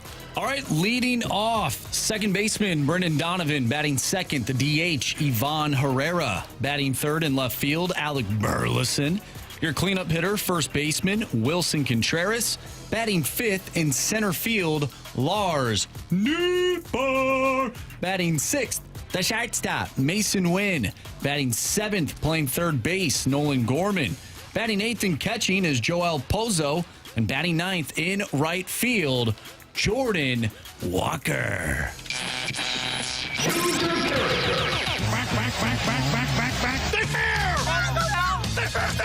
fair, go fair! I don't believe what I just saw! Home run. All right, what's the latest standings there? All right, Jamie has 27 points, Carey with 15, Anthony, you have 11, and I have 6. I feel like I've been stuck at 11 for a long time. I've been stuck at 15. I think Jamie won Hampson. Is that what he texted in? He's going right back to him. Went back. All right. Hampson it is. I mean, hell, shoot. I don't know. All right, I guess I would give me Alec Burleson. You like Alec, huh? I like Alec. Marsh, go ahead. I'm going to go with the Newt tonight. He makes a great play in the outfield last night. He's in L.A. He's feeling himself. Maybe they're showcasing Lars Nootbaar to the Los Angeles Dodgers. I think he's going to go yard tonight. Give me Wilson Contreras. Oh, going chalk, are you? Yeah, why not? I think the last 2 times I picked Contreras, he hit home runs, or at least accounted for my points. All right, Marsh, do you want to just go ahead and do bet the board and then have our listener text in? We don't even have a listener. Oh, but it's worked out. So maybe we just fine. Bypass beat the streak today, and we'll get back at it tomorrow. Okay, that's fine. Although today, man, Miles Michaelis on the mound. It's going to be tough. It's going to be tough picking those Dodgers because the tipped pitches apparently are no longer a thing. I was going to go with Burleson. So just going to throw that out there. All right. Bet the board? Yep, bet the board.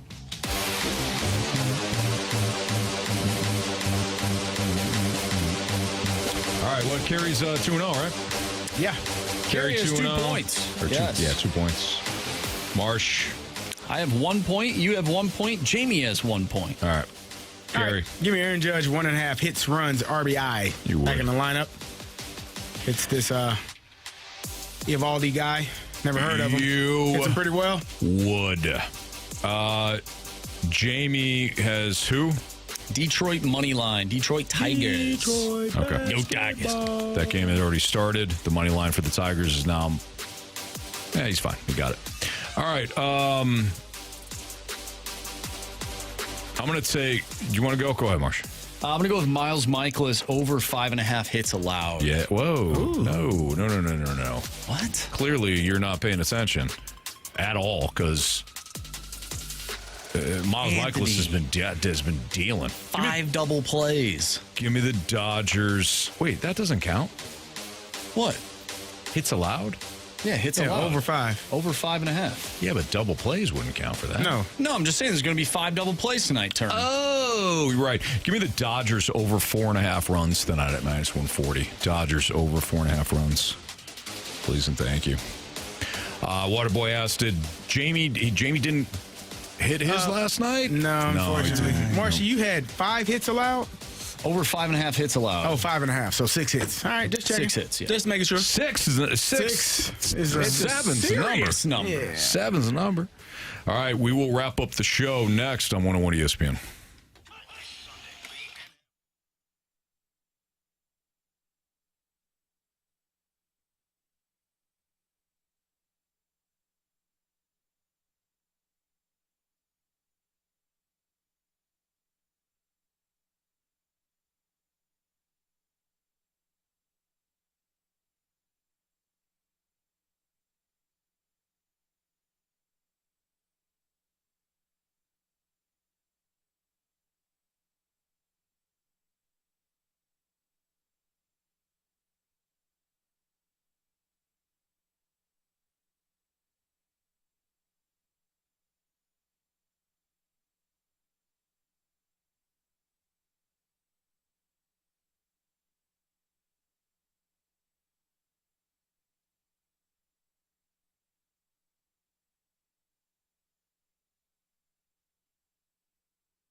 you missed anything from today's show, you can always download the podcast available at 101ESPN.com or on your 101 ESPN Dobbs Tire and Auto Center's mobile app. All the podcasts, of course, brought to you by Shave Door Company. Time to find out what everybody learned today. Carey? I learned that Ed Sheeran and Emmett Sheehan are not related. Oh. Didn't know. I Gotcha. thought it was the same person. Ed, Emmett. Very similar. Yeah. Yeah. Remember about the spelling of the last name? Basically the same person. Marshy? H, you know. I learned that there's somebody out there that wholeheartedly believes that A.J. Brown is a better wide receiver than Justin Jefferson and Jamar Chase. I didn't think anybody Those people thought that. exist. Yeah, exactly. Mm-hmm. What I learned today, that at least one person on the text line feels as though that I've overrated Mason Wynn. Now, his comparison is to every shortstop that has ever lived. It was every other shortstop. Every other shortstop. That has ever lived. And we didn't define any of the metrics that we should be using. It's probably batting average. Including defense. Nonetheless, I overvalue him, so I apologize to Cardinal Nation and to Fastlane Nation. I had the batting average. Because if you don't have good batting average, you're not a good defensive player. Got it. You can't win any gold gloves if your batting average stinks, Anthony. Be better. Okay? All right.